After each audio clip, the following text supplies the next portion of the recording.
మహోన్నతుడా, సర్వోన్నతుడా, ఈ భూమి ఆకాశములకు సృష్టికర్తవైన మా తండ్రి, నీకు స్తోత్రములు. మరి సమస్తమును నీ వలన మాత్రమే కలిగి ఉన్నదని వాక్యము సెలవిస్తున్నది. నీవు లేకుండా ఏదీ లేదు, అలాగనే మేము కూడా లేము నాయన.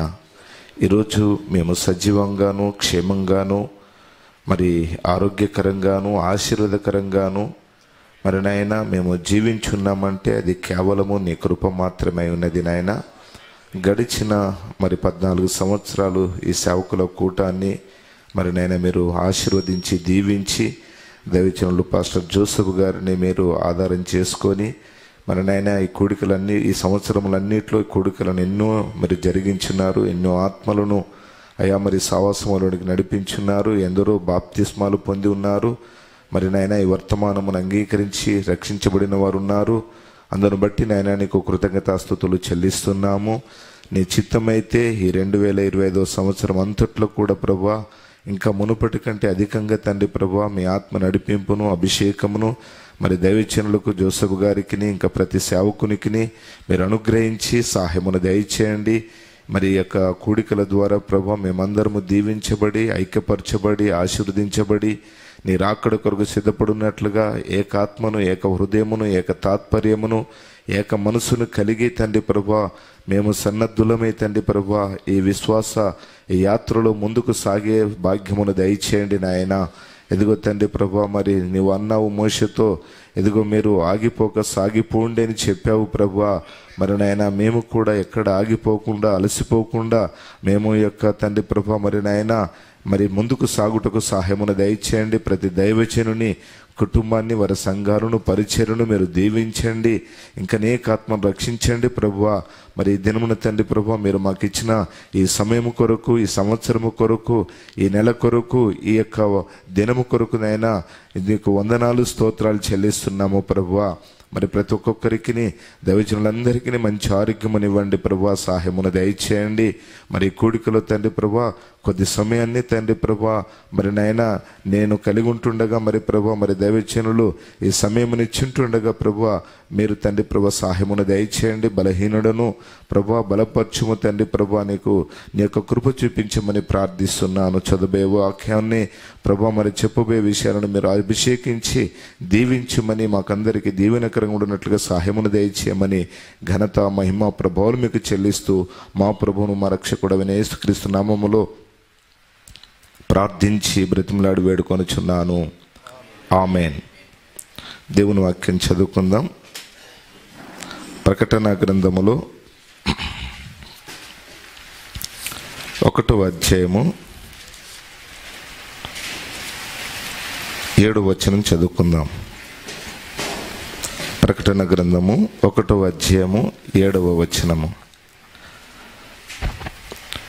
ఇదిగో ఆయన మేఘారుడై వచ్చుచున్నాడు, ప్రతి నేత్రము ఆయనను చూచును, ఆయనను పొడిచిన వారును చూచెదరు, భూజనులందరూ ఆయనను చూచి రొమ్ము కొట్టుకుందరు. అవును, ఆమేన్. అందరం చెప్పుదామా? ఆమేన్. Praise the lord. కూర్చోండి దయచేసి.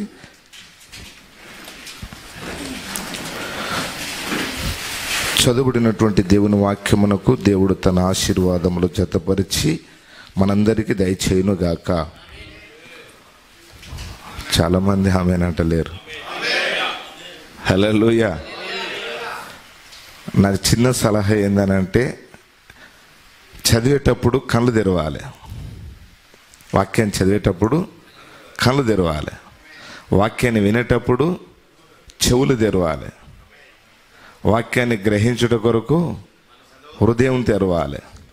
దేవుని స్తుతించుట కొరకు నోరు తెరవాలి. హల్లెలూయా. ఒకవేళ ప్రభు రాకడ మరి ఆలస్యమై మనం నిద్రిస్తే సమాధులు తెరవాలి. హల్లెలూయా. అన్నీ తెరవబడుటే. ఎందుకనంటే అక్కడ ఒకటి తెరవబడ్డది కదా, 5వ అధ్యాయములో అది మూయబడింది, 10వ అధ్యాయములో తెరవబడింది. అన్ని తెరుస్తూనే ఉండాలి. దేవునికి స్తోత్రం కలుగును గాక. మరి మన పరిచర్యలో కూడా దేవుడు ఈ 2025 సంవత్సరములో ద్వారాలు కూడా తెరవబడాలి. హల్లెలూయా. అనేక కుటుంబాలు మరి అలాగనే అనేక ప్రజలు మరి వారి హృదయాలు తెరిచి ఈ వర్తమాన సత్యాన్ని స్వీకరించబడుట కొరకు వారు కూడా మరి వారి యొక్క గృహాలను తెరిచి స్వాగతం పలకాలి. వర్తమానం కొరకు, దేవుని వాక్య సత్యము కొరకు. ఆ విధంగా అన్ని తెరవబడుతూనే ఉండాలి. ఇది తెరవబడిన కాలం. హల్లెలూయా, దేవునికి స్తోత్రం కలుగును గాక. మంచిది. మరొకసారి మరి సభాధ్యక్షులుగా మరి జాన్ పీటర్ గారికి, అలాగనే పెద్దలు జోసెఫ్ గారికి, మరి అలాగనే ఆ యొక్క బెన్ని గారికి నా యొక్క ప్రత్యేకమైన వందనాలు తెలియజేస్తూ ఉన్నాను. మరి తెలియని వాళ్ళకంటే ఏదైనా చెప్పొచ్చు, కానీ తెలిసిన వాళ్ళకి చెప్పడమే కష్టం. మరి మీరందరూ బైబిల్ గ్రంథాన్ని చదివి మరి చదువుకున్నవారు, మంచిగా మాట్లాడగలిగిన వారు కాబట్టి మరి మీ ముందు ఈ విధంగా కొన్ని విషయాలను మాట్లాడడం నాకేమీ పెద్దగా అనిపించట్లేదు, కానీ మరి తప్పని పరిస్థితుల్లో నిలబడవలసి వచ్చింది. ఇక్కడ మనం చదివినటువంటి వాక్యం అయ్యగారు మరి 11:15 అయింది, టైము 12:15. ఓకే, గంట టైము 12:20 అవుతుంది. ఇంకా 5 నిమిషాలు తక్కువ చేయకు. 12:20. సరే, మంచిది. చాలా సంతోషం. ఇక్కడ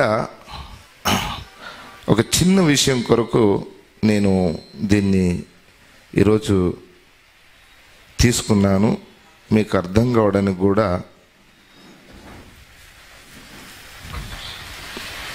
షలోమ్. దేవుని పరిశుద్ధ నామమునకు సమస్తమైన ఘనతలు, సమస్తమైన మహిమలు, సమస్తమైన ప్రభావములు యుగ యుగములకు కలుగునుగాక. ఎంతో సంతోషకరమైన సమయం ప్రియులారా. ఎందుకంటే ఈ రోజున కాలమును తెలుసుకోవలసిన అవసరం దేవుని ప్రజలకు ఎంతైనా ఉన్నది. చాలామంది కాలము విషయంలో పొరపాటు పడుచున్నారు. కాలము తెలియక కొంతమంది రెండవ రాకడ విషయంలో చాలా అపోహలకు గురైపోతున్నారు. రెండవ రాకడ గురించి ఇష్టానుసారమైన అభిప్రాయాలు కూడా బోధిస్తున్నారు. ఈరోజు దేవుడు బుద్ధిగల కన్యకలు, బుద్ధి లేని కన్యకలని 2 విధాలుగా ఆయన సంఘమును బయటకు నడిపించి సంఘములో నుంచి తన వధువుని బయటకు ఏర్పరిచి ఉన్నాడు. కాబట్టి సంఘము అనగా the one who is called. ఈరోజు సంఘములో నుంచి తన వధువును దేవుడు బయటకు పిలుచుకుంటున్నాడు. బుద్ధి లేని కన్యక, బుద్ధి గల కన్యక, ఇద్దరు కన్యకలే. కానీ రాకడ వచ్చినది ఒకరికి అర్థమైనది, రాకడ జరగలేదని ఒకళ్ళంతే బుద్ధిహీనతలో ఉన్నారు. బుద్ధిహీనత బొబ్బలు పెట్టించున్నది. పెండ్లి కుమారుడు వచ్చిన, పెండ్లి కుమారుని నిరాకరించిన పరిసయ్యుల గుంపు. కానీ రాకడను అంగీకరించిన దేవుని యొక్క కన్యక ఆమె మరియమ్మ. మరియలోనికి రాకడ జరిగినది. ఈరోజు రెండవ రాకడ చాలా సామాన్యంగా ఉన్న పిచ్చి పిచ్చి ప్రసంగాలు చేసుకుంటూ సంఘాలను మోసం చేస్తూ పెద్ద పెద్ద స్పీకర్లుగా కొనియాడబడుతున్న so called anti message icons వీళ్ళు సంఘాలను ప్రలోభ పెడుతున్నారు. కేవలం దశంభాగాల కోసం సంఘాలు కట్టుకుంటూ, కార్లు కొనుక్కుంటూ, బిల్డింగులు కట్టుకుంటూ పెద్ద స్పీకర్లుగా ప్రలోభానికి గురవుతున్న దైవజనులు. దేవుడు సామాన్యతలో తన రాకడను జరిగిస్తున్న ఈ గుడ్డి వారికి ఆ రాకడ కనబడకపోవటం బహు శోచనీయం. మేఘము గుంపు ఎత్తబాటులోకి వెళ్ళారు. ఆశిష్లాల ఒక మేఘం గుంపు, మార్కు ఒక మేఘం గుంపు, వీళ్ళంతా ఎత్తబాటులోకి వెళ్ళారు. విడివిడి జ్ఞానంతో మాట్లాడుతున్న ప్రజలు. అసలు ఎత్తబడుట అంటే ఏంటి? అసలు పరలోకం ఎక్కడున్నది? ఎక్కడికి ఎత్తబడాలి? ఎక్కడ పరలోకం ఎక్కడున్నది? ఏ డైమెన్షన్ అది? ఇవన్నీ తెలియకుండానే మీరు భూమి మీద ఎందుకున్నారు? రెండవ రాకడ భూమి మీదకి ఆయన రాడు. మరి మధ్యాకాశంలో వచ్చాడు. మధ్యాకాశంలో మేఘంగా వచ్చాడు. కడబోర్ ఎవరు? William marine బ్రన్నాం. చివరి నేత్తం ఎవరు? William marine బ్రన్నాం. చివరి రెప్పపాటు, చివరి కన్ను కాలం అనగా విలియం మ్యారిన్ బ్రన్నాం వాక్యం బోధిస్తున్నప్పుడే అదే కడబోరగా మారి, అదే చివరి నేత్రం యొక్క రెప్పపాటుగా మారి పునరుద్ధానం జరుగుతున్నది. వాక్యంలో లేవనెత్తబడుతున్నాం, వాక్యంలో ఎత్తబడుట జరుగుతున్నది. పరలోక రాజ్య స్థలములలో కూర్చోబెట్టబడుతున్నాం. ఇంత క్లారిటీగా మెసేజ్ ఉంటే సమాప్తమైంది ఎవరికి? యూదుల కాలం మొదటి రాకడ. సమాప్తమైంది అన్యుల కాలం. అన్యుల కాలం సమాప్తమైంది కంటే నేరుగా యూదుల యొద్దకు వచ్చాడు. ఎడమ 29:30 ఫినిష్, ఎడమ 55 ఫినిష్. 7 సంఘకాలాలు ఫినిష్. సంఘకాలములు, సంఘశాఖల కాలములు finish. It is finished. It is finished అంటే దేవుని యొక్క కాలమును, అన్యులకు ఇచ్చిన కాలమును దేవుడు ఫినిష్ చేశాడు. ఇంకా ఏ ఒక్క అన్యజనుడు రక్షించబడని దానియేలు 70 వారాల్లో జరుగుతుంది. ఇంకా మేము బాప్తిజాలు ఇస్తున్నాం, ఇంకా మేము ప్రభురాత్రి భోజనాలు చేస్తున్నాం, ఇంకా మేము ఇదిగో పెద్ద పెద్ద ఆర్భాటపు కూటాలు ఏర్పాటు చేస్తున్నాం. ఈయనెవరు పెద్ద గుంటూరు నుంచి వచ్చిన స్పీకరు, ఇదిగో పెద్ద ప్లూరాడ్ నుంచి వచ్చిన స్పీకరు, ఇదిగో పెద్ద కాకినాడ నుంచి వచ్చిన స్పీకరు. మంచి. కాబట్టి రాకడ సామాన్యతలో జరిగినది. నువ్వు అవునన్నా కాదన్నా 1963లో జరిగినది దేవుని యొక్క second coming of God. Praise lord. Hallelujah. అందరికి విన్నారండి? విన్నారా అన్నప్పుడు మీరు వింటేనే ఆమేన్ అనాలి. అదే నోరు తెరవాలి కదా. దేవునికి స్తోత్రం. ఇందాకనే చెప్పిన, దయచేసి కొంచెం విషయాలు గమనించండి. మరి ఇక్కడ సోదరుడు మరి విషయాలు తన అభిప్రాయాన్ని తేటగా చెప్పాడు. 1963లో రాకడ జరిగిపోయింది. ఇంకొక ప్రసంగం కూడా ఉంది, అది కూడా ఇప్పుడు చెప్పడానికి సమయం కాదు. మరి ఎందుకంటే చాలా తక్కువ ఉంది. మీరు కావాలంటే దాని తర్వాత వినొచ్చు, మీకు కావాలంటే పంపిస్తాను. ఇక్కడ మరి ఒక్కొక్కరు ఒక్కొక్క రకంగా వారి అభిప్రాయాన్ని తెలియజేస్తున్నారని తెలియజేశాడు. మీరు అవునన్నా కాదన్నా రెండో రాకడ అయిపోయింది, కాలములు అయిపోయినాయి, ప్రభురాత్రి భోజనం లేదు, యేసుక్రీస్తునామములో బాప్సం ఇచ్చేది లేదు, ఇంకా కూటాలు పెట్టేది లేదు. ఒకవేళ ఇవన్నీ ఏమైనా చేస్తున్నారంటే అందరూ డబ్బుల కొరకు చేస్తున్నారు అని చెప్పాడు. ఇవన్నీ విన్నారు కదండి. సరే, దేవునికి స్తోత్రం కలుగును గాక. మరి 1963లో ఏమొచ్చింది? మేఘం వచ్చింది. మేఘం వచ్చిందని ఇప్పుడు ఏమంటున్నారు? అది రాకడ అంటున్నారు. అది ఒకరు ఎత్తబడుట అంటున్నారు. ఇక్కడ మరి బైబిల్ గ్రంథంలో నేను దీన్ని ఒకసారి ఇంతకుముందు కూడా చెప్పాను. దైవజనులు మార్క్ గారి యొక్క మరి ప్రసంగంలో నేను ఆల్రెడీ ఇట్లానే చూపించి మాట్లాడాను. ఇప్పుడు కొంచెము దాన్ని వేరుగా మాట్లాడాలని అనుకుంటున్నాను.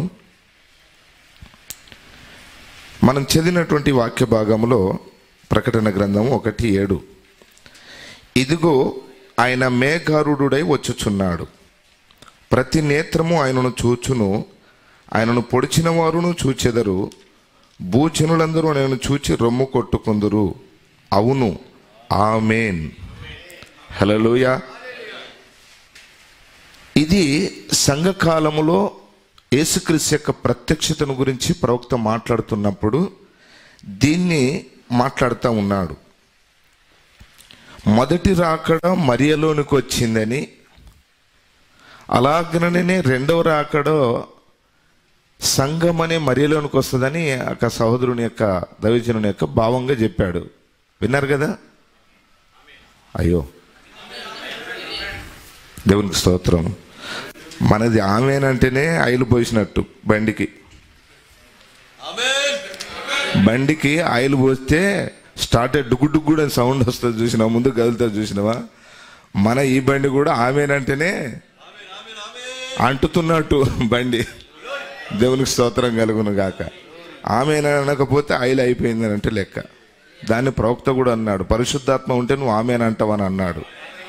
పరిశుద్ధాత్మ లేకపోతే ఆమెను అనలేవు, అంటే ఆయిల్ అయిపోయింది అన్నట్టు. ఆయిల్ అయిపోయింది కనుక సౌండ్ రాదు. ఎంత కిక్కు కొట్టినా అది ముందుకు కదలదు, సౌండ్ కాదు. ఇక్కడ ఎంత మాట్లాడినా మరి సౌండ్ రావట్లేదని అంటే ఆయిల్ అయిపోయిందని చూసుకోనండి. దేవునికి స్తోత్రములు.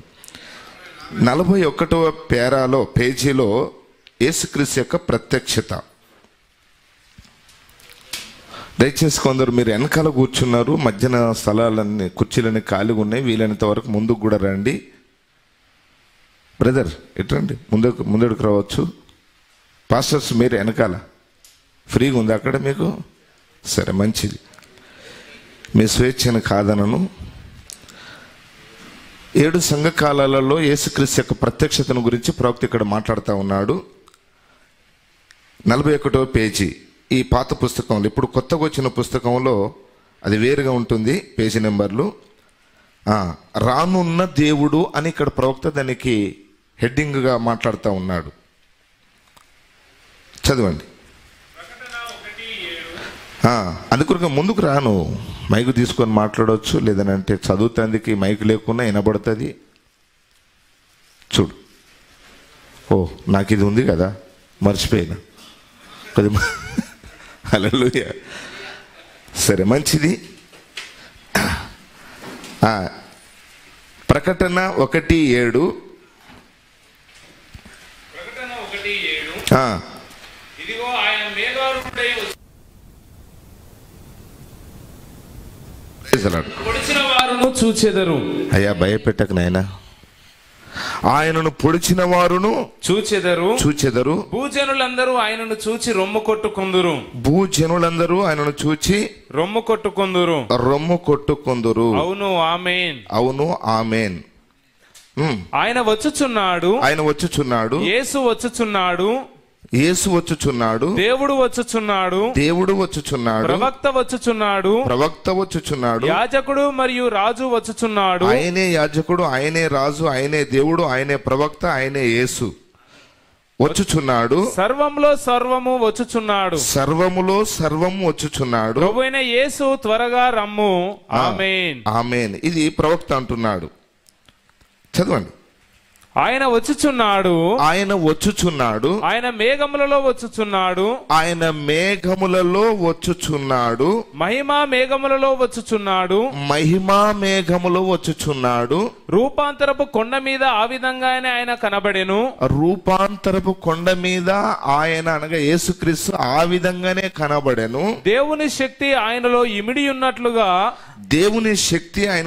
ఉన్నట్లుగా ఆయన వస్త్రములు ప్రకాశించుచుండెను. ప్రతి నేత్రము ఆయనను చూచును. అనగా ఇక్కడ గమనించండి, ప్రతి నేత్రము ఆయనను చూచును అనగా ఇది ఎత్తబడుట కాదని అర్థము. ఇది ఎత్తబడుట కాదు అని అర్థము. హల్లెలూయా. గట్టిగా చెప్పుదామా? దేవునికి స్తోత్రం కలుగును గాక. ఆయన వచ్చుచున్నాడు. రూపాంతరం కొండ మీదకి ఏ విధంగానైతే వచ్చి ఉన్నాడో అలాగనే వచ్చుచున్నాడు. అయితే ఇది ఎత్తబడుట కాదు. ప్రతి పాయింట్ను నేను మీకు అర్థమయ్యే ఆ కోణంలో ఎక్కడంటే 2 సార్లు దాన్ని 3 సార్లు నొక్కి మాట్లాడుతూ చూసారా, అప్పుడు దాన్ని గుర్తించానండి. ఇంకొక సందర్భంలో దానికి ఉపయోగకరంగా ఉంటుంది. ప్రతి నేత్రము ఆయనను చూచును అనగా ఇది ఎత్తబడుట కాదని అర్థము. ప్రపంచ అధినేతగా ఆయన వచ్చినప్పుడు తన స్థానమును ఆక్రమించినప్పుడు ఇది జరుగును. ప్రైజ్ ది లార్డ్, హల్లెలూయా. ప్రతి నేత్రము చూసేది ఎప్పుడు అనంటే ప్రపంచ అధినేతగా ఆయన రావాలి. హల్లెలూయా. అప్పుడు ప్రతి నేత్రము చూస్తుందంట. అప్పుడు ఇది జరుగును. ఎప్పుడు? తన స్థానాన్ని ఆక్రమించినప్పుడు ఇది జరుగును. తన ఆచారములతోనూ శాఖల సిద్ధాంతములతోనూ ఆయనను పొడిచిన వారు ఆయనను చూచి ఏడ్చుచుందురు. జనులందరూ ఆయనను చూచి రొమ్ము కొట్టుకుందురు. హల్లెలూయా. ఆయనే వాక్యము. హల్లెలూయా.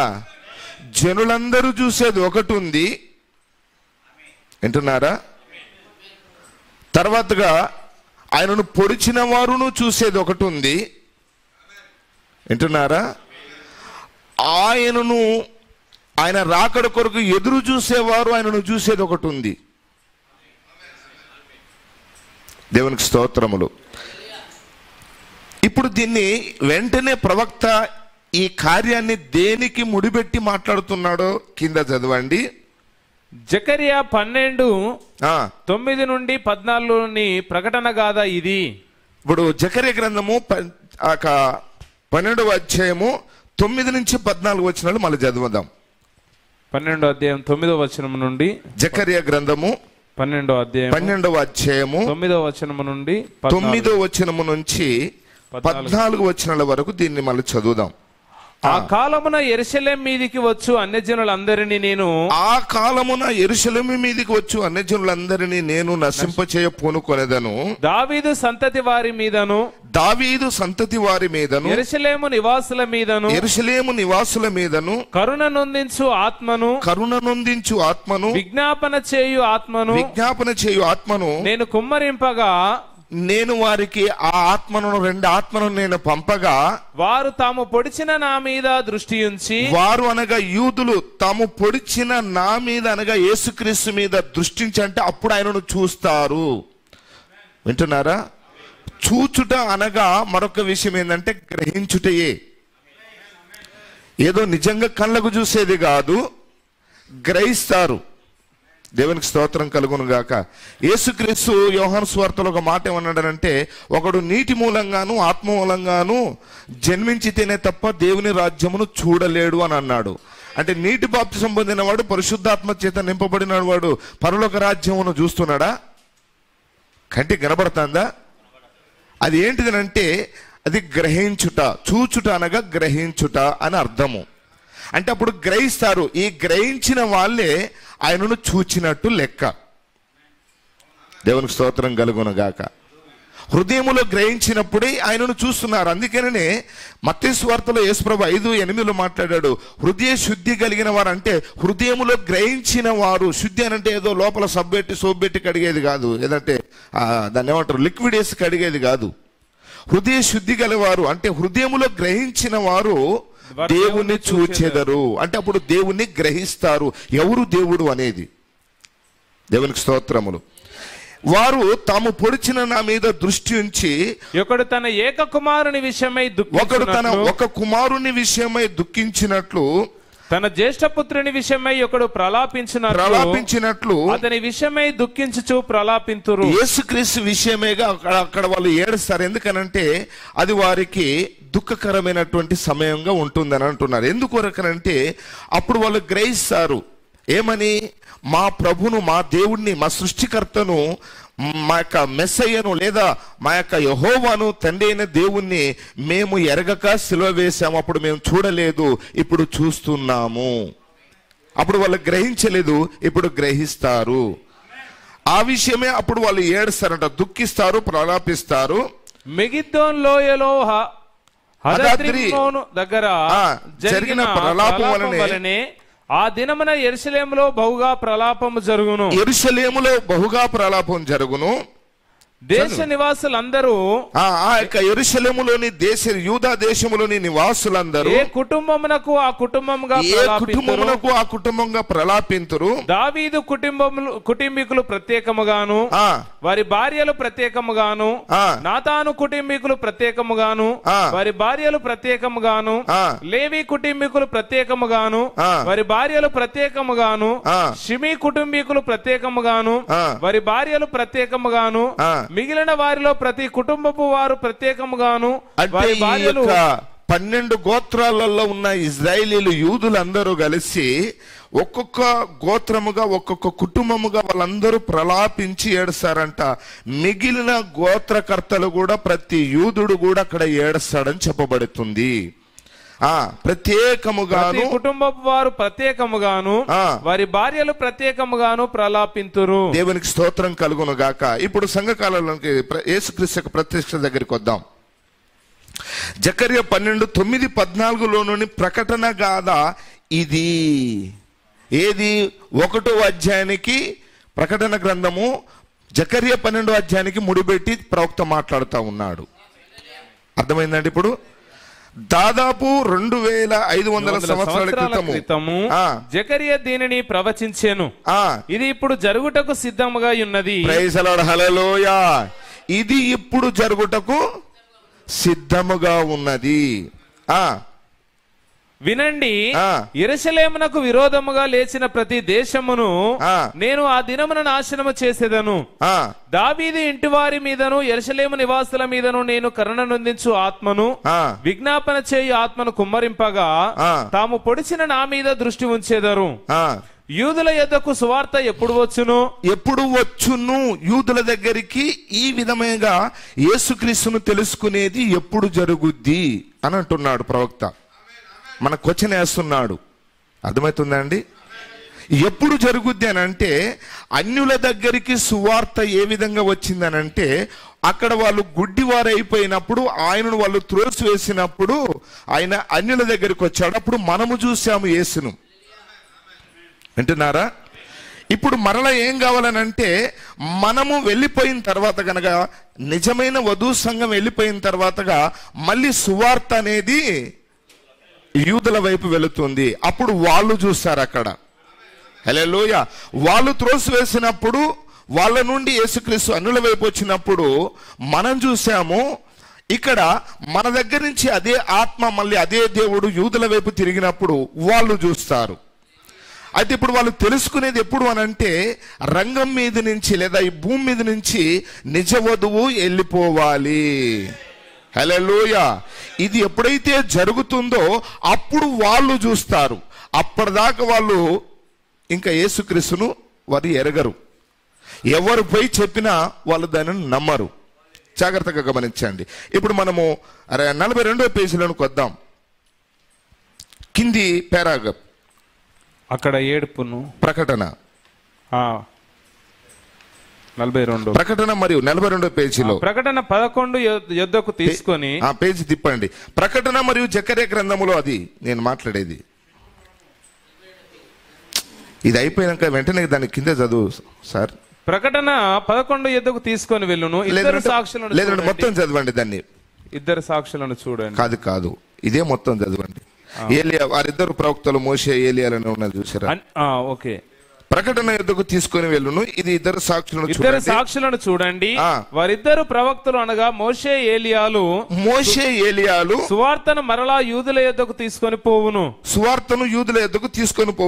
అందుకు మనము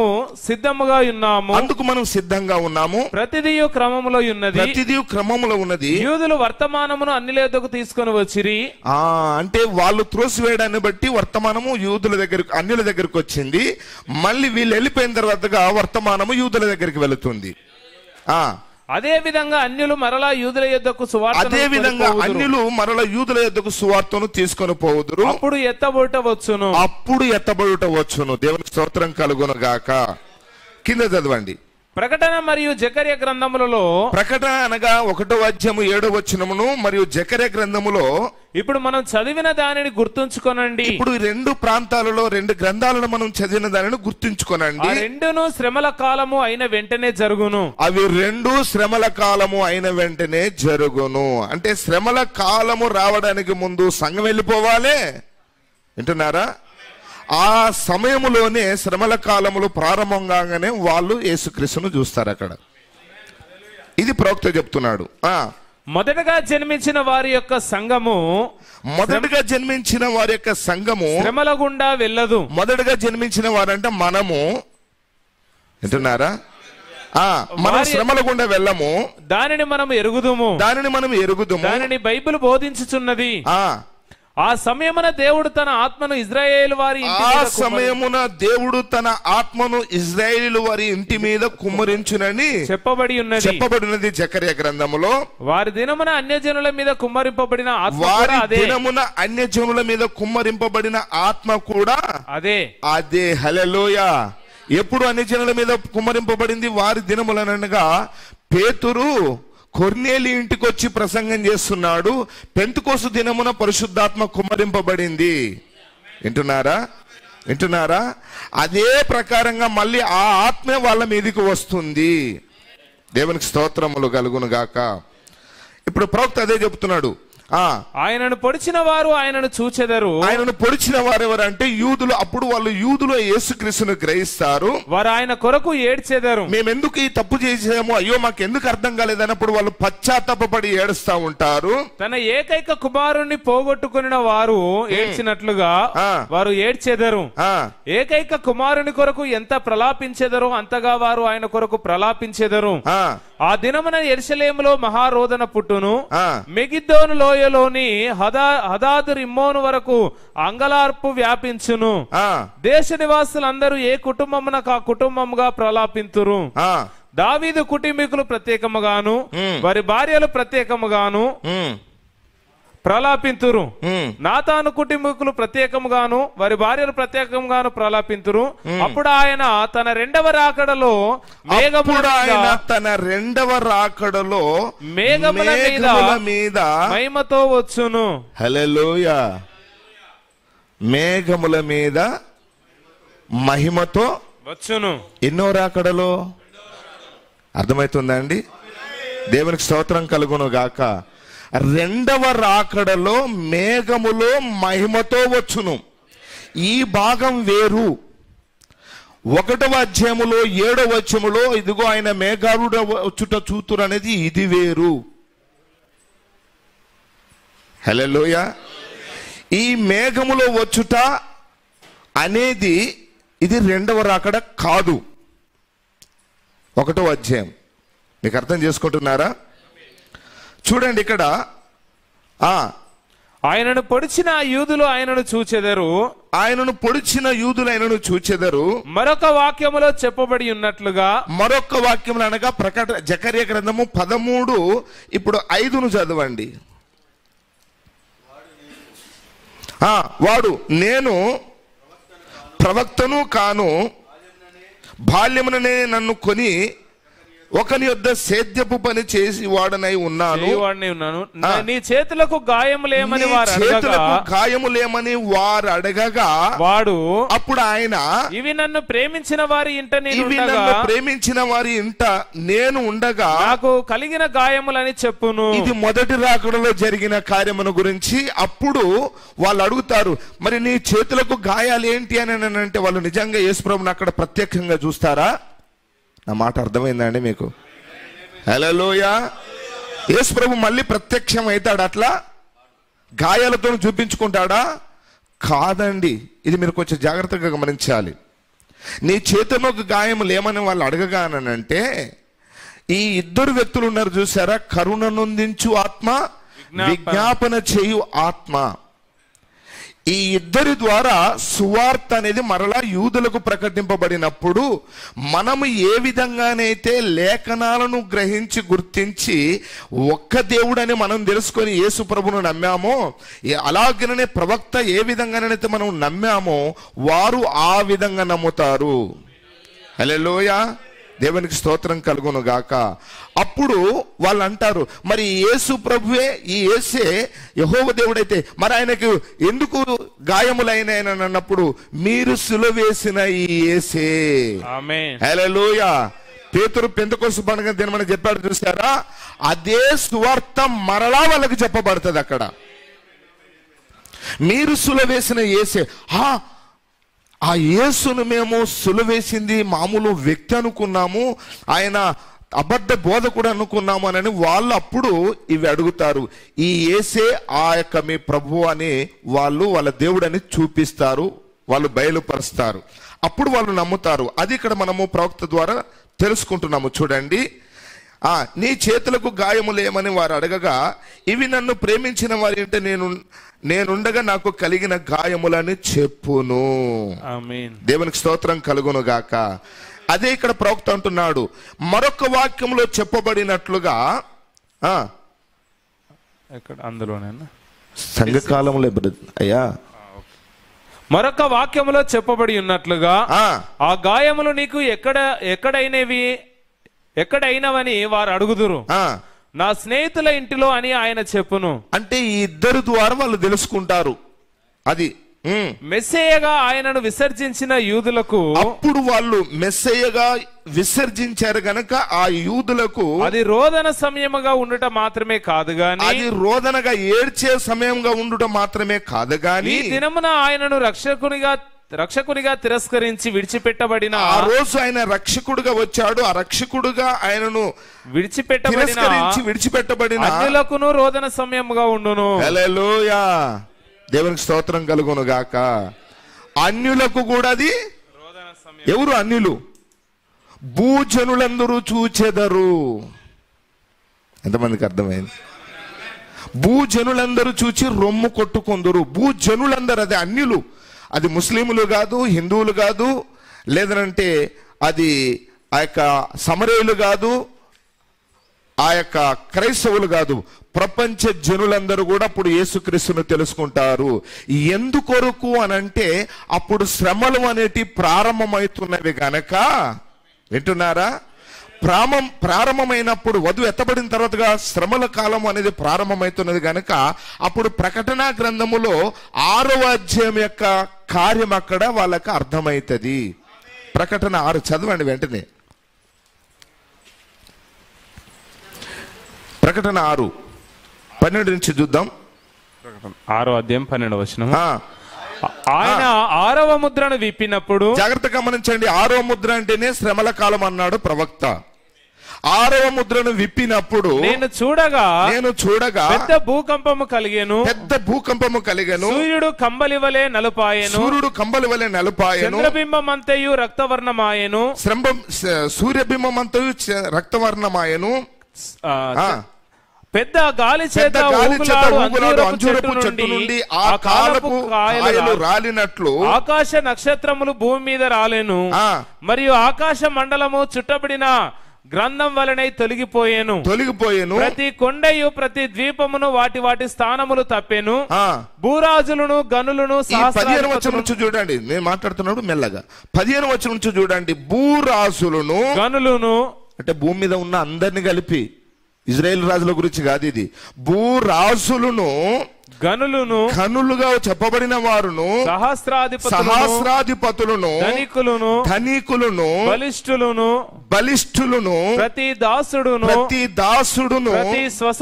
ప్రతి స్వతంత్రుడును, కొండ గుహలలోను, మండల సందులలోను దాగుకొని. ఎందుకు దాక్కుంటారు? ఎందుకు ఎక్కడికి పరిగెత్తుతారు వారు? రాబోయే శ్రమలను తప్పించుకోవడానికి వాళ్ళ దేవతలను మొక్కిన వారి దగ్గరికి వెళుతారు. లేదనంటే వాళ్ళు రక్షణ కొరకై పరిగెత్తుతూ ఉంటారు. తర్వాతగా దాగుకొని సింహాసనాసీనుడై ఉన్న వాని యొక్కయు గొర్రెపిల్ల యొక్కయు ఉగ్రత మహాదినము వచ్చెను. దానికి తాళజాలిన వాడెవడు? మీరు మా మీద పడి ఆయన సన్నిధికి, ఆ గొర్రె పిల్లకు, ఆ సింహాసనాసీనుడున్న వాని సన్నిధిని, గొర్రెపిల్ల ఉగ్రతకును మమ్మను మరుగు చేయుడి, మమ్మల్ని కాపాడండి అని పర్వతములతోను బండలతోను చెప్పుచున్నారు. చేయుచున్నారు. ఇది భూజనులందరూ చేసే కార్యము. హల్లెలూయా. ఎందుకనంటే అప్పుడు వాళ్ళు రక్షకుడుగా ఈ భూమి మీదకి వచ్చి యేసుక్రీస్తును ఈ రోజు ఏందనంటే ఆ యొక్క కొందరు పార్టీ వాళ్ళేమో ఆయనను ఏమంటారంటే మంచి ఆ యొక్క కమ్యూనిస్ట్ అంటున్నారు, కొందరు ఆ మతస్థులేమో ఆయనను ప్రవక్త అంటున్నారు, యూదులైతే అసలు నువ్వు ఒక పాపివని అన్నారు, నువ్వు మానవుడు అని అన్నారు, మరికొందరైతే ముగ్గుట్లో ఒక్కడని నమ్ముతూ ఉన్నారు. అప్పుడు వీళ్ళందరూ ఈయన ఒక్కడే, ఈయననే అసలైన దేవుడని లోకమంతా తెలుసుకుంటారు. హల్లెలూయా. అది శ్రమల కాలంలో భూజనులందరూ తెలుసుకుందరు. ఆమేన్. ఇక్కడ ఇంకొక కార్యాన్ని మనం ప్రవక్త మాట్లాడుతున్నాడు చూడండి, సంఘ కాలంలో యేసుక్రీస్తు యొక్క ప్రత్యక్షతను గురించి. అది రోదనముగా ఉండును, అక్కడ ఏడుపును అంగలార్పును ఉండును. అది ఏడుపు అంగలార్పు అని అంటే అదేంటిది? ప్రవక్త చెప్పినట్టుగా శ్రమల కాలం, పనులు కొరుకుట, ఏడుపు, చీకటి గదిలో పడే నన్ను అన్నాడు చూసినావా, అది శ్రమల కాలం అని అంటున్నాడు ప్రవక్త. నిద్రించుచున్న కన్యకలు అంగలార్చుదురు, నిద్రించుచున్న కన్యకలు అంగలార్చుదురు, నిరాకరించిన సంగమున నూనె పొందుకొనుటకు నిరాకరించిన సంగమునకు వారు సాదృశ్యంగా ఉన్నారు. వారి దీపములలో అది పరిశుద్ధాత్మక సూచన. నూనె లేదు, శరీరమునకు సాదృశ్యము లేదా నూనె పట్టు పాత్ర, కానీ ఆలస్యమైపోయినది. వాళ్ళు పాత్రలు తీసుకొని నూనె పోలేదనంటే పాత్ర ఏంటంటే మన శరీరము, ఆ శరీరములో నూనె అంటే పరిశుద్ధాత్మ. అది వాళ్ళు పరిశుద్ధాత్మను పొందలేదంటే యేసుక్రీస్తు నామములో బాప్తిస్మాన్ని తృణీకరించిన వారు బుద్ధి లేని కన్యకలు, వాళ్ళకే నూనె లేదు. కానీ ఆలస్యమైపోయినది. ఆ జనులు మంచివారు కారని దానికి అర్థం కాదు. ఎందుకంటే వాళ్ళు కన్యకలుగా చెప్పబడ్డారు కనుక వాళ్ళు చెడ్డవారు, తాగుబోతులు, పాపులని కాదు. వారు కన్యకలు అనగా ఉన్నత నైతిక స్థాయిని అది సూచించుచున్నది. కానీ వారి యొక్క దివిటీలలో నూనె లేదు, కాబట్టి వారు బయటకు త్రోయబడిరి. మీరెవరో నాకు తెలియదు, వెళ్ళిపోండి అని అన్నాడుగా. తలుపు వేసినప్పుడు అయ్యా మాకు తలుపు తీయమని వాళ్ళు కొట్టినప్పుడు అక్కడ ఏడుపును పనులు కొరుకుటే ఉన్నది అన్నాడు. అది శ్రమల కాలమై ఉన్నది కాబట్టి వారు బయటికి త్రోయబడితే అక్కడ ఏడుపును పళ్ళు కొరుకుటే ఉండును. ఆదికాండం 45వ అధ్యాయంలోనున్న దానితో ఇప్పుడు మళ్ళీ ఆదికాండం 45వ అధ్యాయంతో దాన్ని పోల్చి మాట్లాడుతా ఉన్నాడు. దానితో దీనంతటిని పోల్చి చూద్దాం. 45వ అధ్యాయంతో పోల్చి చూద్దాము. ఐగుప్తులో యోసేపు తన సహోదరులను కలుసుకొని, ఐగుప్తులో యోసేపు అమ్మబడిన తర్వాతగా తన సహోదరులు ఆ యొక్క ఆహారం కొరకు వచ్చినప్పుడు, ధాన్యం కొనడానికి వచ్చినప్పుడు తను వారికి తెలియపరచుకొనెను. అప్పుడు యోసేపు ఏం చేశాడంటే వాళ్ళని గుర్తుపట్టి వాళ్ళు ఎవరనేది ఆయన తెలుసుకొని ఆ యొక్క ఇంటి దగ్గర వదిలిపెట్టి వచ్చినటువంటి బెన్యామీనును మరలా తీసుకొని రావడానికి ఆయన వాళ్ళ దగ్గర ఒక చిన్న నాటకము లాగా ఆడాడు. అర్థమవుతుందా అండి? దేవునికి స్తోత్రం కలుగును గాక. మీరు వెళ్ళి ఆ యొక్క బెన్యామీను తీసుకొని రండి అని చెప్పిన తర్వాతగా వచ్చిన తర్వాతగా మళ్ళీ ఆయన ఏం చేశాడనంటే తన అన్నలకు మీరు అమ్మి వేసిన యోసేపును నేనే అని ఏడ్చాడు అక్కడ ఆయన. హల్లెలూయా. తనను బయలుపరుచుకున్నాడు. ఆయన ఆ సమయంలో బయలుపరుచుకునేటప్పటికీ యోసేపుకు భార్యగా ఉన్న ఆ యొక్క అసానేతు అనే యొక్క స్త్రీ గాని ఆయనకు ఉన్నటువంటి కుమారులు గాని ఇప్పుడు అక్కడ లేరు. వారు ఎక్కడున్నారనంటే వారు ఆయన రాజగృహములో ఉన్నారు. ఆ యొక్క యోసేపు భార్య అన్య స్త్రీ ఎలాగనో మన యోసేపు అన్న యేసుక్రీస్తు యొక్క భార్య కూడా అన్యవధువే గనక ఈమె అప్పుడు ఎక్కడ ఉంటుందని అంటే ఈ యొక్క యేసుక్రీస్తు తన అన్నలకు బయలుపరుచుకునేటప్పుడు, తన స్నేహితులకు బయలుపరుచుకునేటప్పుడు, యూదులకు బయలుపరుచుకునేటప్పుడు ఈమె ఎక్కడ ఉందని అంటే ఈయన భార్య మధ్యాకాశములో ఉంటుంది. అది రాజభవనానికి సూచన. హల్లెలూయా. ఇది ప్రవక్త చెప్పే విధానాన్ని చూడండి. ఇక్కడ ఇంకా మనం కొంచెం ముందుకు వెళ్ళినట్లయితే ఆదికాండం 45 మీరు తర్వాత రాసుకోనండి. 45వ అధ్యాయం 1-7 వచనాలు అని చెప్తున్నాడు. అప్పుడు యోసేపు తన యొద్ద నిలిచిన వారందరి ఎదుట తన్ను తాను అణుచుకొన జాలక నా యొద్ద నుండి ప్రతి మనిషిని వెలుపలికి పంపివేయుడని బిగ్గరగా చెప్పాను. యోసేపు తన సహోదరులకు తను తాను తెలియజేసుకున్నప్పుడు ఎవరునూ అతని యొద్ద నిలిచి ఉండలేదు. అతడు ఎలుగెత్తి ఏడవగా ఐగుప్తీయులను ఫరో ఇంటి వారును వినిరి. అప్పుడు యోసేపు నేను యోసేపును నా తండ్రి ఇంకా బ్రతికి ఉన్నాడా అని అడిగినప్పుడు అతని సహోదరులు అతని సముఖమందు తొందరపడి అతనికి ఉత్తరము ఇయ్యలేకపోయిరి. అంతటి యోసేపు నా దగ్గరకు రండి అని తన సహోదరులతో చెప్పినప్పుడు ఇప్పుడు అక్కడ యూదులను కూడా ఇప్పుడు ఆయన తన ఎదుగు పిలుచుకుంటున్నాడు. వీళ్ళు ఏడ్చి ప్రలాపించిన తర్వాత వాళ్ళు తెలుసుకున్నప్పుడు అక్కడ యోసేపు తన అన్నలను ఏ విధంగానైతే తన దగ్గర చేర్చుకున్నాడో వీళ్ళను నిరాకరించక ఇప్పుడు ఆయన అంగీకరిస్తుంటాడు. వారు అతని దగ్గరికి వచ్చిరి. అప్పుడు అతడు ఐగుప్తునకు వెళ్ళినట్లు మీరు అమ్మివేసిన మీ సహోదరుడైన అదే కార్యాన్ని అక్కడ వాళ్ళకు గుర్తు చేస్తాడు.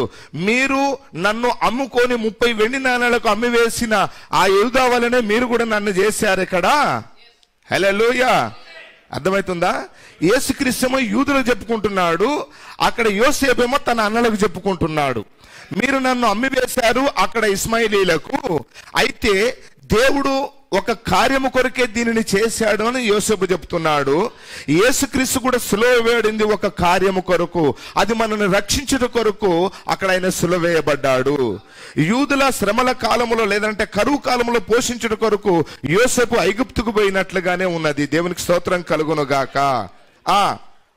మీ సహోదరుడైన యోసేపును నేనే, అయినను నేను ఇక్కడ వచ్చినట్లు మీరు నన్ను అమ్మివేసినందుకు దుఃఖపడకుడి. ఇప్పుడు దుఃఖపడకండి, అది మీకు సంతాపము పుట్టింపనీయకుడి. ప్రాణరక్షణ కొరకు దేవుడు మీకు ముందుగా నన్ను పంపెను. 2 సంవత్సరముల నుండి కరువు దేశంలో ఉన్నది. 2 సంవత్సరాల నుంచి కరువు దేశంలో ఉన్నది. సేద్యమైనను కోత అయినను లేని సంవత్సరములు ఇంకా 5 వచ్చును. మిమ్మల్ని ఆశ్చర్యముగా రక్షించి దేశంలో మిమ్మల్ని శేషముగా నిలుపుటకును ప్రాణముతో కాపాటకును దేవుడు మీకు ముందుగా నన్ను పంపించాను. దేవునికి స్తోత్రం కలుగును గాక. యోసేపు చెప్పుకుంటున్నాడు, అలాగనే ఇప్పుడు ఆయన యూదులకు చెప్పుకుంటాడు. తర్వాతగా చూడండి ఇక్కడ, ఇప్పుడు దానిని సేమ్ బుక్ మీరు పేజీ పేర చెప్పినా సేమ్ దొరుకుతుంది. ఓకే, చదవండి. ఇప్పుడు దానిని మీరు జకర్యా 12వ అధ్యాయంతో పోల్చి చూడండి. మీరు ఆ ఆది కాండంలో యోసేపు కాదను జకర్యా 12వ అధ్యాయంతో పోల్చి చూడండి. చాలా చక్కగా సరిపోవును కదా, చాలా చక్కగా సరిపోవును కదా. ఆమేనంటారా? ఆ రెండింటిని మనం కలిపి చేర్చిన ఎడల, ఆ 2 కార్యాలను చక్కగా పేర్చి మనము సమకూర్చిన ఎడల చక్కగా అది సరిపోవును, చక్కగా అది సరిపోవును. యోసేపు చాలా చిన్నవానిగా ఉన్నప్పటి నుండియే తన అన్నల చేత ద్వేషింపబడేను. యేసుక్రీస్తు కూడా చిన్నప్పటి నుంచే సిలువ మరణానికి పోయేంత వరకు దాకా యూదుల చేత ద్వేషింపబడ్డాడు. ఎందువలన అతడు తన అన్నల చేత ద్వేషింపబడేను. దేవునికి స్తోత్రం కలుగును గాక. అతడు ఆత్మ సంబంధి గనుకనే అతడు అనుకొనకుండానే దర్శనములను చూచెను, కలలు కని వాటికి భావమును చెప్పినది అతనిలో ఉండెను. యేసుక్రీస్తు కూడా అలాగనే చెప్పాడు జరగబోయే కార్యాలను గురించి. తనలో ఉన్నదానిని కాకుండా మరి దేనిని అతడు వెల్లడి చేయలేదు. కాబట్టి కారణము లేకుండానే అతని అన్నలు అతనిని ద్వేషించిరి. అలాగనే యేసుక్రీస్తు విషయంలో కూడా కారణము లేకుండానే ద్వేషించారు. కానీ అతడు తన తండ్రికి ప్రియమైన వాడు. యేసుక్రీస్తు కూడా నా ప్రియ కుమారుడు తండ్రి చేత చెప్పబడ్డాడు. అతని తండ్రి ఒక ప్రవక్త గనక దానిని అర్థం చేసుకునేను. క్రీస్తుకు పరిపూర్ణ మాదిరిగా అతడు ఉన్నాడు. యేసుక్రీస్తు యోసేపుకు మాదిరిగా ఉన్నాడు. తండ్రి యగు దేవుడు కుమారుణ్ణి ప్రేమించాను. అక్కడ యోసేపును యాకోబు ప్రేమించినట్లుగానే కుమారుడన్న యేసును దేవుడు ప్రేమించాడు. ఈయన ప్రియ కుమారుడు అని చెప్తా ఉన్నాడు. కానీ సోదరులు ఆయనను ద్వేషించిరి. అలాగనే అక్కడ అన్నలు ద్వేషించారు, తండ్రి చేత ప్రేమింపబడ్డాడు యోసేపు. అలాగనే యూదులు ద్వేషించారు, కానీ దేవుని చేత ప్రేమింపబడ్డాడు. ఎందుకనగా ఆయన రోగులను బాగు చేయగలడు, అద్భుతములు జరిగించెను, భవిష్యత్తును ముందే చెప్పాను, దర్శనములను చూచాను. ఇక్కడ మీరు తప్పిపోయారు. శాస్త్రులు అది ఎందుకు చదవలేదు? ద్వేషించి శాస్త్రులు మరి పరిసయ్యులు. శాస్త్రులు పరిసయ్యులు ఇక్కడ ఇద్దరు గమనించండి. అక్కడ శాస్త్రులు పరిసయ్యులు ఇద్దరు కలిసి ఆయనను ద్వేషించారు. అలాగనే ఇక్కడ ప్రొటెస్టెంటులను క్యాథలికులు కలిసి యేసుక్రీస్తును త్రోసేశారు. ప్రతిదీ ఒక క్రమంలో ఉన్నది, దాన్ని గమనించాలని కోరుతా ఉన్నాను. ఎందుకనగా ఆయన రోగులను బాగు చేయగలడు, అద్భుతములు జరిగించెను, భవిష్యత్తును ముందే చెప్పాను, దర్శనములను చూచెను, వాటికి భావము చెప్పాను. ఆయనను ద్వేషించుటకు ఏ కారణము లేదు గాని వారు ద్వేషించిరి. యోసేపును కూడా అతని సోదరులు కారణము లేకుండానే ద్వేషించిరి. హల్లెలూయా. పిలాతు దగ్గరికి వచ్చినాక కూడా అసలు ఏం కారణం లేదయ్యా, ఇతడు నేరానికి మరణానికి తగిన నేరం లేదని చెప్పినా గాని అక్కడ కారణం లేకుండా సిలువ వేయబడాలని అన్నారు. వాళ్ళకు కారణం లేకుండా ఆయన నమ్ముకున్నారు అక్కడ. ఇదంతా చూడండి. ఇప్పుడు మనం ఇంకా ముందుకు వెళ్ళి యోసేపు తన సోదరును పోగొట్టుకున్న గాథ అన్న దగ్గర నుంచి చదువుదాం. శ్రమ అన్యవధువును పొందెను, పేజీ నెంబరు 46లో 1,44,000 మంది ఉంటారు చూసారా దానిపైన. యోసేపు తన సోదరులను కలుసుకుంట అదేనా యోసేపు తన సోదరులను కలుసుకున్నట గురించిన గాథ యొద్దకు ఇప్పుడు మరలా వచ్చుదాము. సహోదరులు అందరూ రాలేదని మీరు గుర్తుంచుకొనవలెను. ఇక్కడ సోదరులందరూ రాలేదని గుర్తుంచుకోనండి అని ప్రవక్త మాట్లాడుతున్నాడు. ఏది? యోసేపు దగ్గర. దానిని యోసేపు ఎరుగును. ఎందువలననే సోదరులందరూ తన ఎదుటకు హాజరు కావాలనని నొక్కి చెప్పాను. లేని ఎడల అతడు తన్ను తెలియపరచుకొనడు. అది హల్లెలూయా. ఆ యోసేపు దగ్గరికి చిన్న బెన్యామీన్ వచ్చే వరకు ఆయన పూర్తిగా కనపరుచుకొనలేదు. అలాగనే యూదులు ఏడ్చినప్పటికీ కూడా అక్కడ 1,44,000 మంది రక్షణ పొందే వరకు కూడా ఆయన పూర్తిగా వారికి అర్థం కాడు. హల్లెలూయా. అర్థం చేసుకుంటున్నారా? ఈ కార్యాన్ని చూడండి. ఇంకా ప్రవక్త మాట్లాడుతూ ఉన్నాడు. లేని ఎడల అతడు తను తెలియపరచుకొనడు. చివరిగా వారు ఆ చిన్నవాడకు బెన్యామీనును తీసుకొని వచ్చిరి. చిన్న బెన్యామీను యోసేపునకు నిండు సహోదరుడు. తన ఆత్మను అగ్ని మీద ఉంచిన వాడు అతడే. మన యోసేపు అనగా యేసు దేవుని ఆజ్ఞలు గైకొనిన జనుల యొద్దకు వచ్చును. వారు పాలస్తీనాకు తిరిగి వెళ్లిపోయిరి. ఆయన ఆత్మ అగ్ని మీద ఉన్నట్లుండును. చిన్న బెన్యామీను భూమి మీద ఉండి వారి విమోచన కొరకు పాలస్తీనాకు తిరిగి వెళ్లిన 1,44,000 మంది ఇజ్రాయేళ్లకు మాదిరిగా ఉన్నాడు. హల్లెలూయా. యూదులందరికీ కనపరుచుకున్నాడు. అలాగే అక్కడ యోసేపు 11 మందిని చూశాడు, 10 మందిని చూశాడు, ఇంకొకరిని కనుగొనలేదు. అలాగనే 1,44,000 మంది అందులో నుంచే రావాలి. ఈ యొక్క బెన్యామీను మళ్ళీ యోసేపు దగ్గరికి వచ్చినట్టుగా ఇది సూచనగా ప్రవక్త ఇక్కడ చెప్తా ఉన్నాడు. వారు ఆయనను చేర్చుకున్నటకు సిద్ధంగా నిలబడి ఉన్నారు. వారికి నిత్యజీవం ఉన్నదని తెలియను. ఈయన మా దేవుడు, ఈయన కొరకు మేము ఎదురు చూస్తున్నామని వారందరూ తాము పొడిచిన వారందరూ. మంచిగా చదవండి. వారందరూ. హల్లెలూయా. మేము మెస్సయ్య కొరకు ఎదురు చూస్తున్నాము. ఇప్పుడు మెస్సయ్యను మేము కనుగొన్నాము. మేము సిలువ వేసిన ఈ యేసే ఆ యొక్క మా మెస్సయ్య అని వాళ్ళు అప్పుడు తెలుసుకుంటారంట. చిన్న అక్షరం తప్పిన పెద్ద భావం పోతుంది. అది తర్వాతగా తాము పొడిచిన వారిని అప్పుడు వారు చూచెదరు. అది తాము పొడిచిన వారిని అప్పుడు వారు చూచెదరు. దేవునికి స్తోత్రం కలుగును గాక.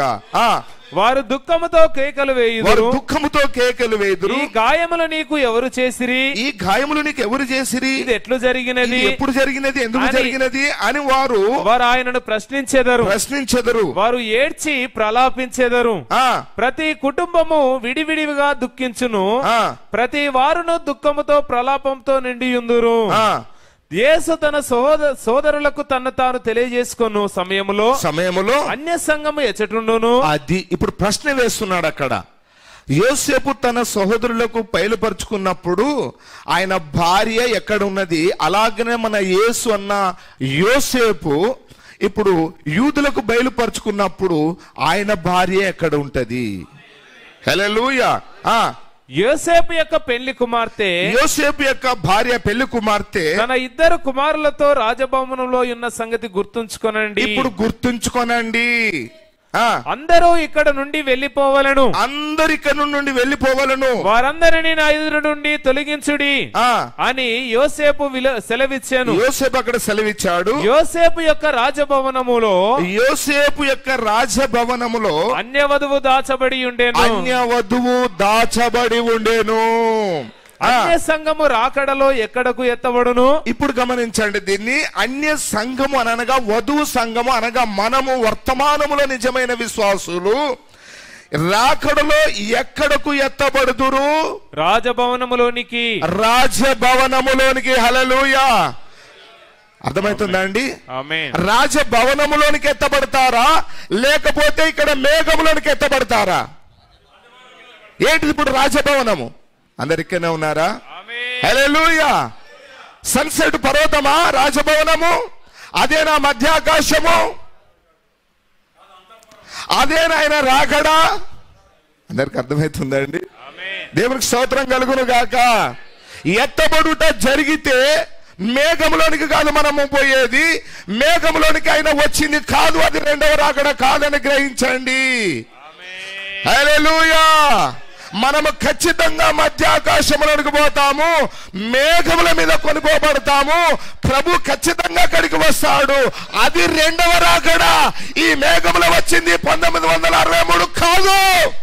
ఆమేన్. హల్లెలూయా.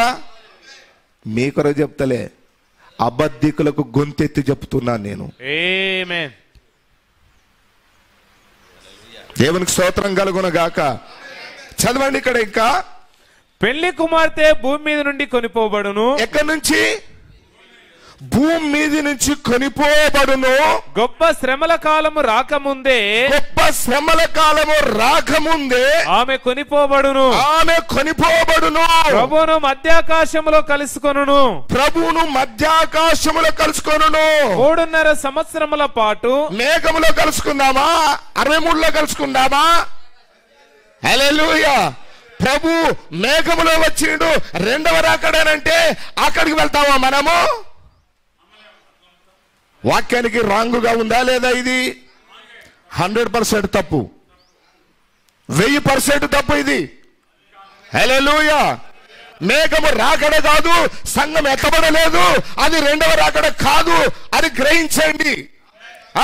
3.5 సంవత్సరముల పాటు. 3.5 సంవత్సరముల పాటు దేవుని యొక్క మహా ఉగ్రత కుమ్మరించబడు సమయములో ఆమె గొర్రెపిల్ల యొక్క గొప్ప పెళ్లి విందులో పాలు పొందును. గొర్రెపిల్ల యొక్క పెళ్లి విందులో పాలు పొందును. హల్లెలూయా. ఇప్పుడు మనకు మేఘములో వచ్చినప్పుడు మనం అక్కడ పోయి పెళ్లి విందులో ఉన్నామా? మరి అది ఎట్లయితే రాకడా?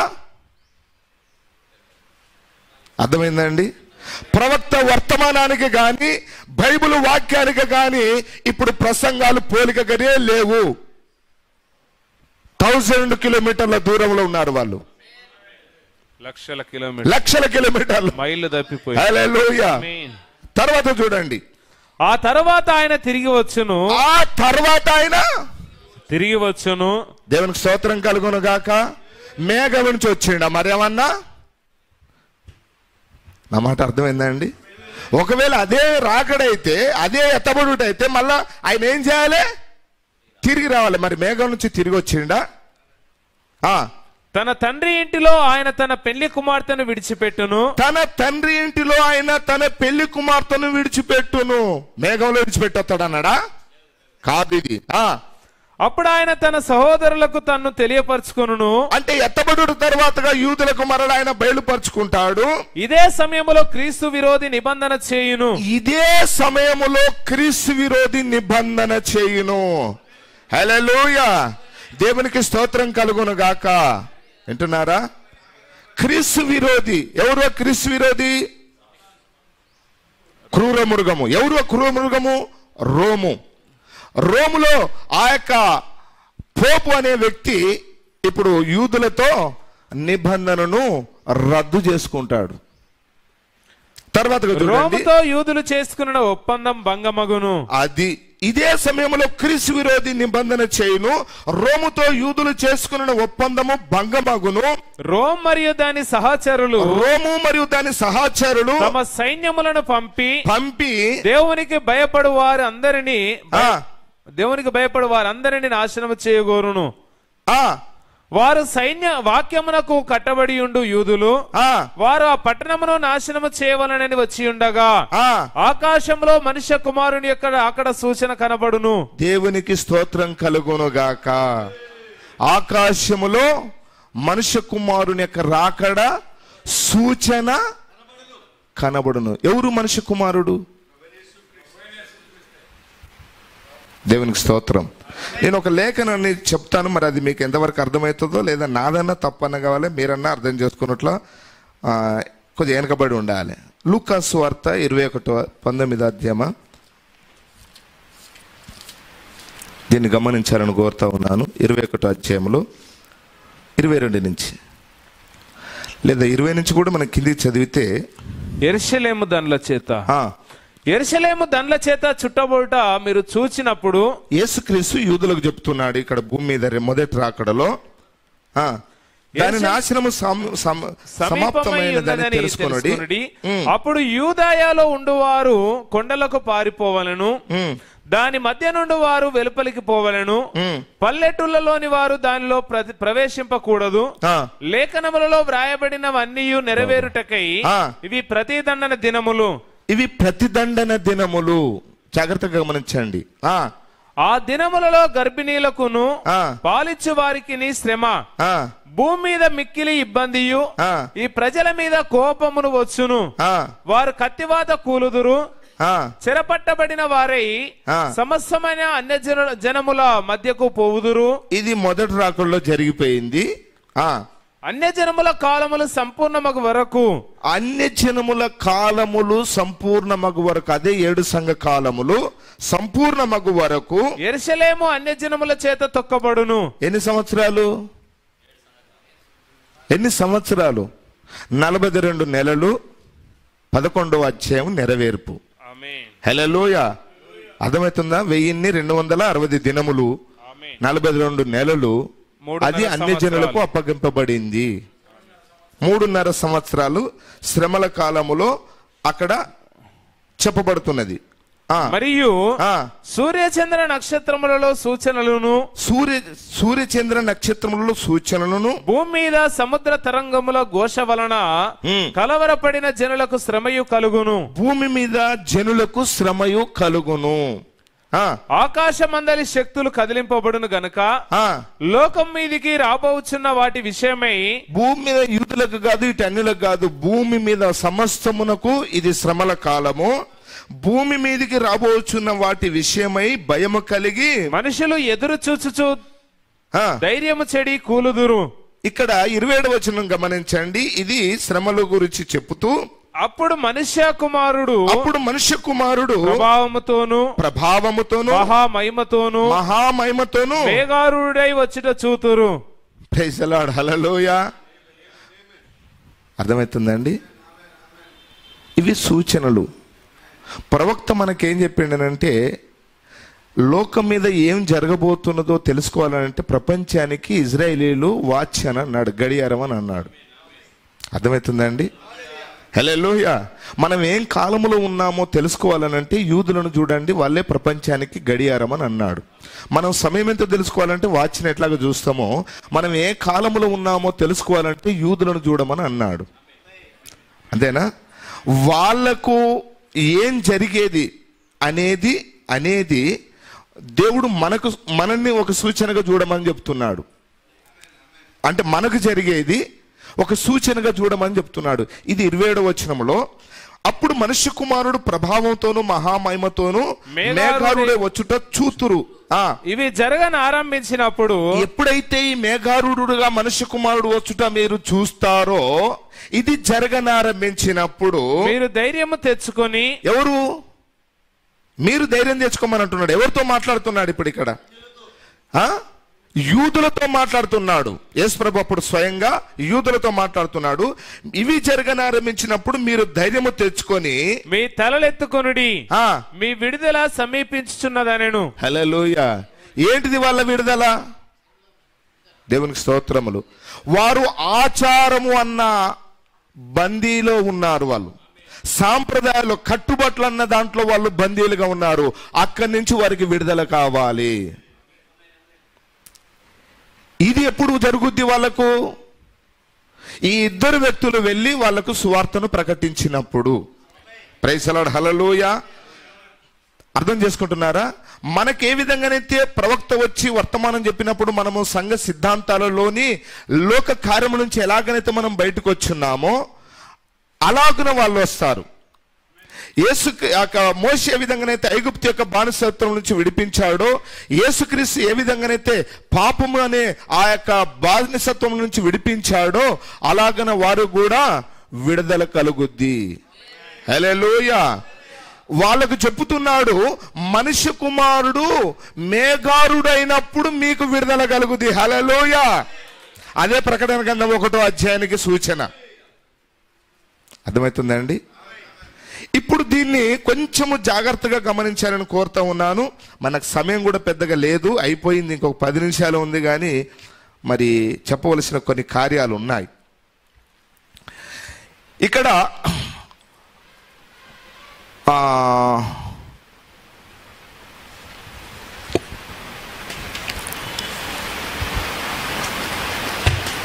నాలుగవ ముద్ర 210వ పేజీని చదువుదాం. 4వ ముద్ర 210.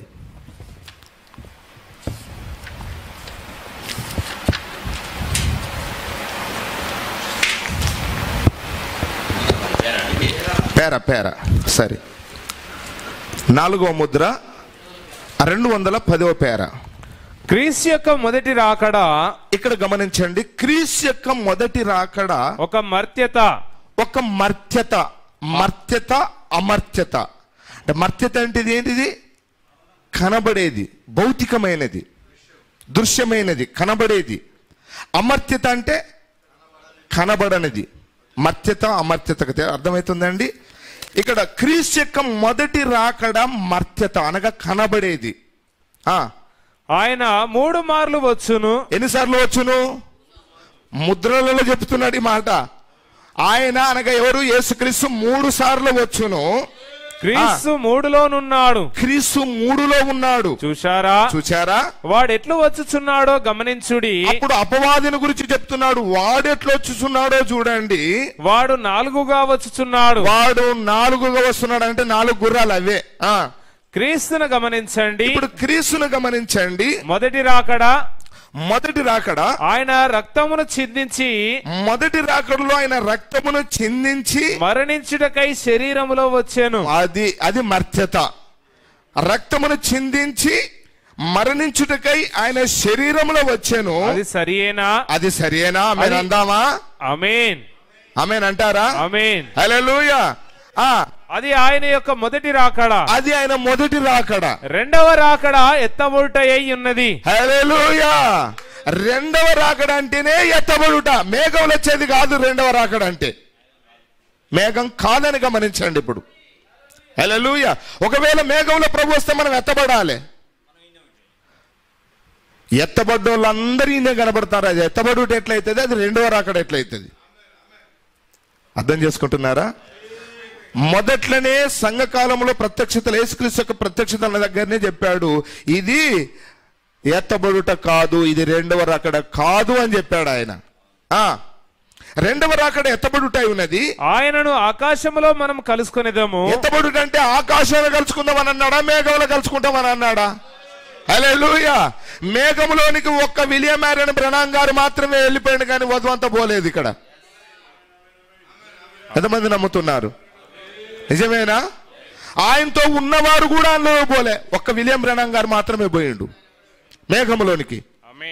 అందరూ నమ్ముతున్నారా? అసలు ఇవి అర్థమవుతున్నాయా? వర్తమానాలు చదవండి దయచేసి. అంటే మీరు చదువుతలేరని కాదు, కానీ ఒక ఇంట్రెస్ట్తో చదవండి, అప్పుడు మీకు కొన్ని కార్యాలు అర్థమవుతాయి. ఆయనను ఆకాశంలో మనం కలుసుకునేదాము. అమర్త్యునిగా వచ్చును. అది హల్లెలూయా. అమర్త్యునిగా అనగా కనబడని వాడుగా వస్తాడు. మరి ఎట్లా చూస్తావు అప్పుడు? ప్రతి నేత్రము చూచున్నానంటే ఎట్లా చూస్తాం అప్పుడు? ఆయన వచ్చేదే కనబడకుండా వస్తే మళ్ళీ చూసేది ఎట్లయితుంది? ప్రశ్న అర్థమైందా మీకు? ఆయన యొక్క 3వ రాకడ తర్వాత ఏంటిది? ఆయన 3వ రాకడ. ఆయన దేవుని యొక్క అవతారముగానున్నాడు. ఆమేన్. సోదరుడు బ్రనం తన చేతులతో చప్పట్లు కొట్టుచున్నారు. దేవుడు ఇమ్మానుయేలుగా భూమి మీద పరిపాలించుటకు అది సరియే. 3 మాత్రమే. హల్లెలూయా. దేవునికి స్తోత్రం కలుగునుగాక.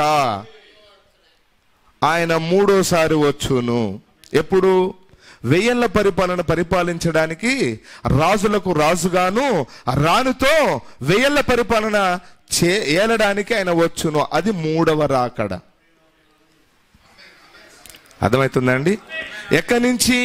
మధ్యాకాశములో తన వధువును తీసుకొని ఈ భూమి మీదకి వచ్చి శ్రమల కాలం అయిన తర్వాతగా భూమి మీద 1000 ఏళ్ల పరిపాలన జరుగుద్ది. అది 3వ రాకడగా ఉంటుంది. దావీదు కుమారుడుగా ఉంటాడు. ఆయన 3 కుమారులు అన్నాడు ప్రవక్త. మొదటిది ఏంటిది? మొదటి రాకడలో మనిషి కుమారుడు. వింటున్నారా? దేవునికి స్తోత్రం కలుగును గాక. ఇప్పుడు 2వ రాకడలో కాదు, పెళ్లి కుమారుడు. 2వ రాకడలో పెళ్లి కుమారుడు. సంఘకాలంలోనేమో ఆయన దేవుని కుమారుడుగా వచ్చాడు. ఇప్పుడు దావీదు కుమారుడుగానేమో పరిపాలన చేయడానికి వస్తాడు. 1000 ఏళ్ల పరిపాలన. 3లో ఆయన పరిపూర్ణత. దేవునికి స్తోత్రం కలుగును గాక. ఇక్కడ మరొక విషయాన్ని నేను మీకు చదవగోరుతా ఉన్నాను.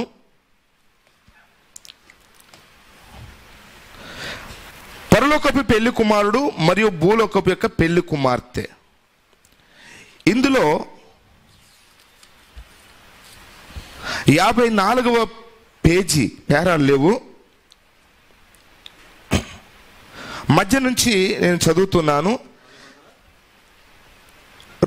54 పేజీ. పరలోకపు పెళ్లి కుమారుడు భూలోకపు పెళ్లి కుమార్తె యొక్క భవిష్య గృహము. జలప్రలయ నాశమునకు ముందు హానోకు ఒక గుర్తు చూపించెను. వింటున్నారా? అంటే భూమి మీదకి జలములు రావడానికి ముందుగా, అంటే అది వాళ్ళకి శ్రమలు. ఆ సమయంలో హానోకు ఒక గుర్తు. అంటే హానోకు అప్పటికే ఎత్తబడ్డాడు. కానీ నీళ్లు కుమ్మరించబడుతున్న సమయంలో నోవాహు ఓడలోనికి వెళ్ళాడు. హల్లెలూయా. ఈ నోవాహేమో 1,44,000 మందికి యూదులకు రక్షణగా ఉన్నాడు, సూచనగా ఉన్నాడు. హానోకేమో వధువుకు సూచనగా ఉన్నాడు. హల్లెలూయా. కాబట్టి శ్రమల కాలంలో నోవాహు రక్షించబడ్డాడు. అలాగనే 1,44,000 మంది యూదులు రక్షించబడతారు అక్కడ శ్రమల కాలంలో. శ్రమల కాలానికి ముందు, వర్షం కుమ్మరింపబడడానికి ముందు హానోకు ఎత్తబడ్డాడు. ఇది వధువుకు సూచన. ఇది ప్రవక్త చెప్తున్నాడు. నీతికరణము ఇంకా రానున్న సమయం అది. ఈ పిరమిడులోని 7 మెట్లు రాజు గదికి దారి తీయును. పిరమిడు యొక్క 7 మెట్లు అక్కడ మనం గమనించినట్లయితే అది రాజు గృహానికి దారి తీయును. ఏ రాజు? మన ప్రభువైన యేసుక్రీస్తు మన రాజు. రాజును 7వ మెట్టు గమనించండి. పిరమిడు యొక్క కొలతలు మీరు చూచారా? రాజును పరిచయం చేయుటకు ఆ 7వ మెట్టు పరిమితము. మీరు జీవించుచున్న గడియను మీరు చూతురు. పిరమిడులో దేవుడు 3 బైబిలును తయారు చేశాను. ఒక బుద్ధిహీన పిరమిడు బోధ ఉన్నది. హల్లెలూయా. నిజమైన పిరమిడు బోధ ఉన్నది, అదే ఇప్పుడు మనం బోధిస్తున్నాము. ఇంకొకరు ఇదే మేఘమును గురించి బుద్ధిహీనంగా బోధిస్తున్నారంట. అప్పుడే చూసిండు వీళ్ళను ప్రవక్త. ఒక బుద్ధిహీన పిరమిడ్ బోధ ఉన్నది, కానీ నిజమగు పిరమిడ్ కూడా ఉన్నది. చూచారా? అన్నీ 3లోనే ఉండును. యేసు 3 సార్లు వచ్చును. తన పెళ్లి కుమార్తెను విడిపించుటకు ఒకసారి ఆయన వచ్చాను, పాపంలో నుంచి విడిపించడానికి వచ్చాను.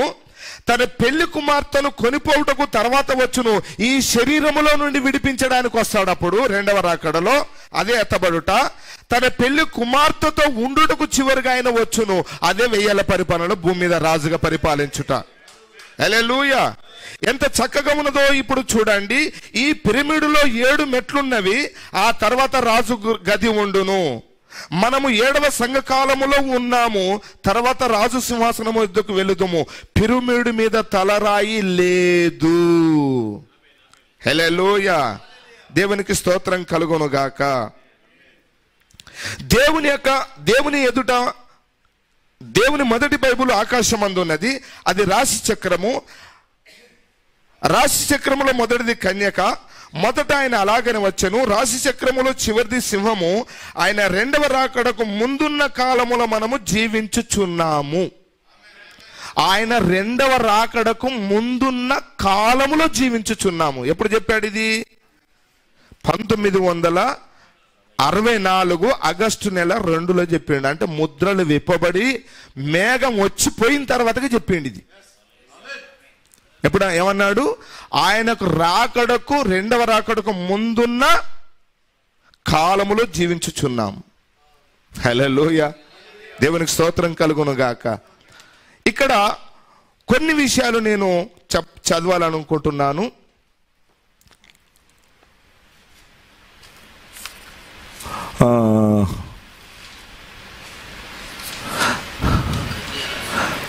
మూడవ ముద్రలో ఇంకొక మాటను చూద్దాం. 41వ పేర.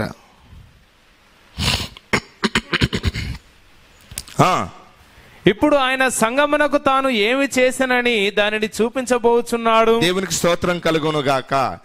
ఇప్పుడు ఆయన సంఘమునకు తాను ఏమి చేసేననే దానిని చూపింపబోచున్నాడు. ఆమేన్. చూచారా? అప్పుడు ఆయన దానిని తీసుకొని, అయితే గ్రంథం మూయబడి ఉన్నది. ఎక్కడ? ప్రకటన 5లో మూయబడి ఉన్నది, ప్రకటన 7లో తెరవబడినది. దానిని గురించి ఎవరికీ తెలియదు. అందులో మూయబడి ఉన్నది కనుక ఎవరికి తెలియదు. అది ఒక విమోచన గ్రంథం అని వారికి తెలియను. దానిపై అట్లున్నది. అయితే అది అంత్యదినములలో బయలుపడవలసి ఉన్నది. ప్రకటన 10వ అధ్యాయం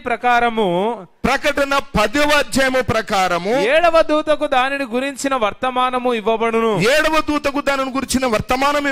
ఏలయనగా 7వ సంఘ కాలములో 7వ దూత పలుకు దినములలో అతడు పలుకుచుండగా అతని యొక్క పలుకులో దేవుని యొక్క మర్మములన్నీ సమాప్తమగును అని అది చెప్పుచున్నది. అప్పుడు పరలోకము నుండి దూత దిగివచ్చును. ఆయనే క్రీస్తు. ప్రకటన 1:10 అన్నమాట. అది బలిష్ఠుడైన దూత. అటు తర్వాత అది బయలుపరచబడును. ఇప్పుడు గుర్తుంచుకొనండి. ఈ దూత భూమిపై ఉన్నాడు. అంటే విలియం బ్రెనాం గారు 7వ దూతగా భూమి మీద ఉన్నాడు. ఒక వర్తమానికుడుగా ఉన్నాడు. క్రీస్తు దిగివచ్చుచున్నాడు. దేవునికి స్తోత్రం కలుగును గాక. బూరల పండుగలో 62వ పేరాలో 262 26 27 పేరాల నుంచి కొన్ని చదువుదాం ఇక్కడ త్వరగా, అసలు సమయం అయిపోయింది. బూరల పండుగ 26 27 7 సంఘకాలముల గురించి నేను బోధించుచుండగా గమనించాను. సంఘములకు సంఘ కాలముల ద్వారా దేవుడు చేయబోవు దానిని ముందే మాదిరిగా సంఘ కాలమునో సంఘమునకు చేయబో దానిని ముందుగా దేవుడు చూపించెను. వాటిని చక్కగా స్థానములో ఉంచెను. ప్రకటన గ్రంథములోని మొదటి 3 అధ్యాయములు సంఘములకు జరుగు సంఘటనలను బయలుపరచును. అనగా 3 అధ్యాయాలు 1 నుంచి 3 అధ్యాయాల వరకు సంఘ కాలములు, 4వ అధ్యాయములో ఎత్తబడుట, తర్వాతగా 4వ అధ్యాయం నుంచి అనగా దాని తర్వాత 5వ అధ్యాయం నుంచి 19వ అధ్యాయం వరకు ఆ కాలమంతా యూదులకని ప్రవక్త ఇక్కడ చెప్తూ ఉన్నాడు. దాన్ని మరలా నేను అందులోనే చదువుతాను. తర్వాతగా 3వ అధ్యాయం నుండి 19వ అధ్యాయం వరకు సంఘం యొక్క ఛాయ కనబడును. ప్రకటన 4వ అధ్యాయంలో సంఘము పైకి వెళ్ళిపోయాను అనగా ఎత్తబడును. ప్రకటన 19వ అధ్యాయంలో పెళ్లి కుమార్తె పెళ్లి కుమారుడు కలిసి భూమి మీదికి తిరిగి వచ్చెదరు. 19వ అధ్యాయం నుండి 22వ అధ్యాయం వరకు 1000 ఏళ్ల పరిపాలన గురించి రాయబడినది. ఆ తర్వాతగా జరుగుదాని గురించి చెప్పబడినది. 4వ అధ్యాయం నుండి 19వ అధ్యాయం వరకు దేవుడు ఇజ్రాయేలుతో మాట్లాడుచున్నాడు. ప్రకటన 27వ పేరాల ప్రకటన గ్రంథములోని సంఘమును గూర్చిన అంశము మనము ముగించినప్పుడు అందులో ఉన్న మర్మములన్నిటిని పరిశుద్ధాత్మ బయలుపరిచి మర్మములను మనకు విప్పెను. చరిత్ర ద్వారా ఆయన తన సంఘమును ఎట్లు తెచ్చునో చూపెను. అంటే 7 సంఘ కాలములలో. ఇక్కడ 28 నుంచి చూద్దాం. ఒకసారి ప్రయత్నిస్తూ 3 అంశాలపై ప్రసంగించాను. మొదటిది లేదా 4 అంశములు గుర్రములపై సవారి చేయవారిని గురించి నేను దాని గురించి 4 రాత్రులు ప్రసంగించి తిని 29వ పేరాలో చెప్తా ఉన్నాడు. అయితే ఒకసారి సబినో కాన్యానులో వేకువ ఉదయమున దేవుడు నన్ను అక్కడికి పిలిచెను. నేను గాలిలోనికి చేతులెత్తి ప్రార్థించుచుండగా నా చేతుల్లోనికి ఖడ్గం వచ్చినది, అది మీరు ఎరుగుదురు. నేను అక్కడ నిలబడి మరియు దాదాపు చూచాను.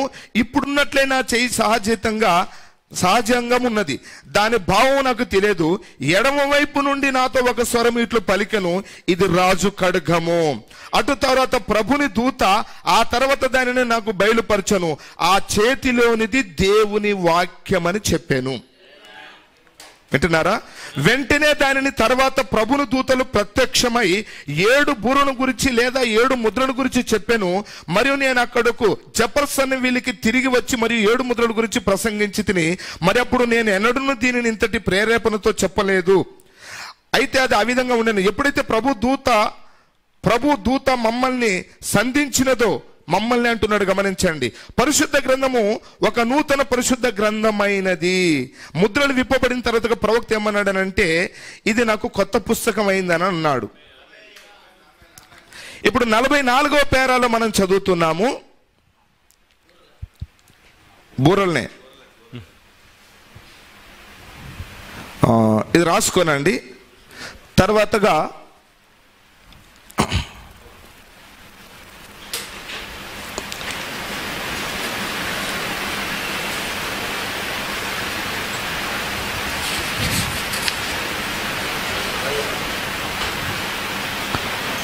109 పేరాను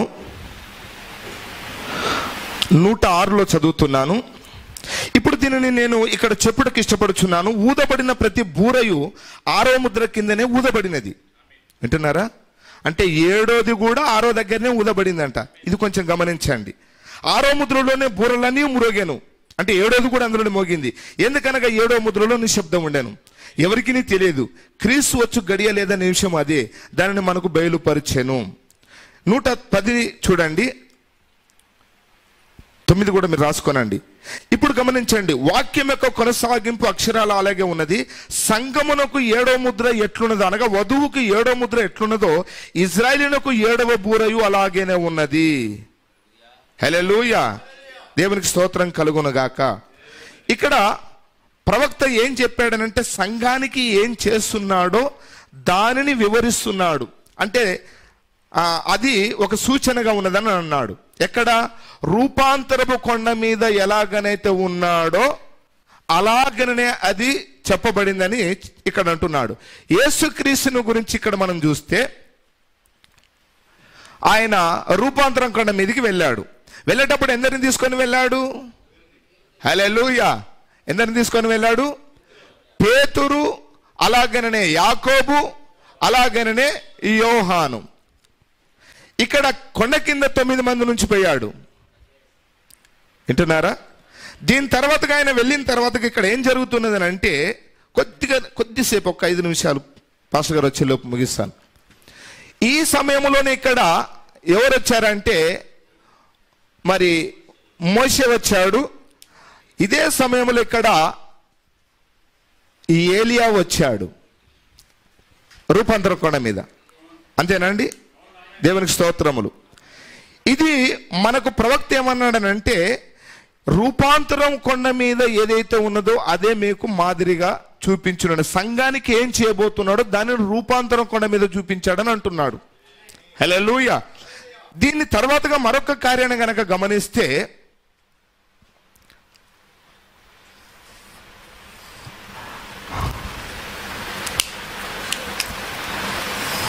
ప్రైజ్ ది లార్డ్.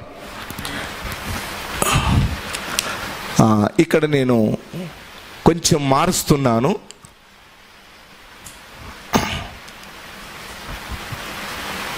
మొదటిగా చూడవలసింది ఏంటంటే, నిర్గమకాండము 24వ అధ్యాయము 12 నుంచి 18 వచనాలు చదవండి.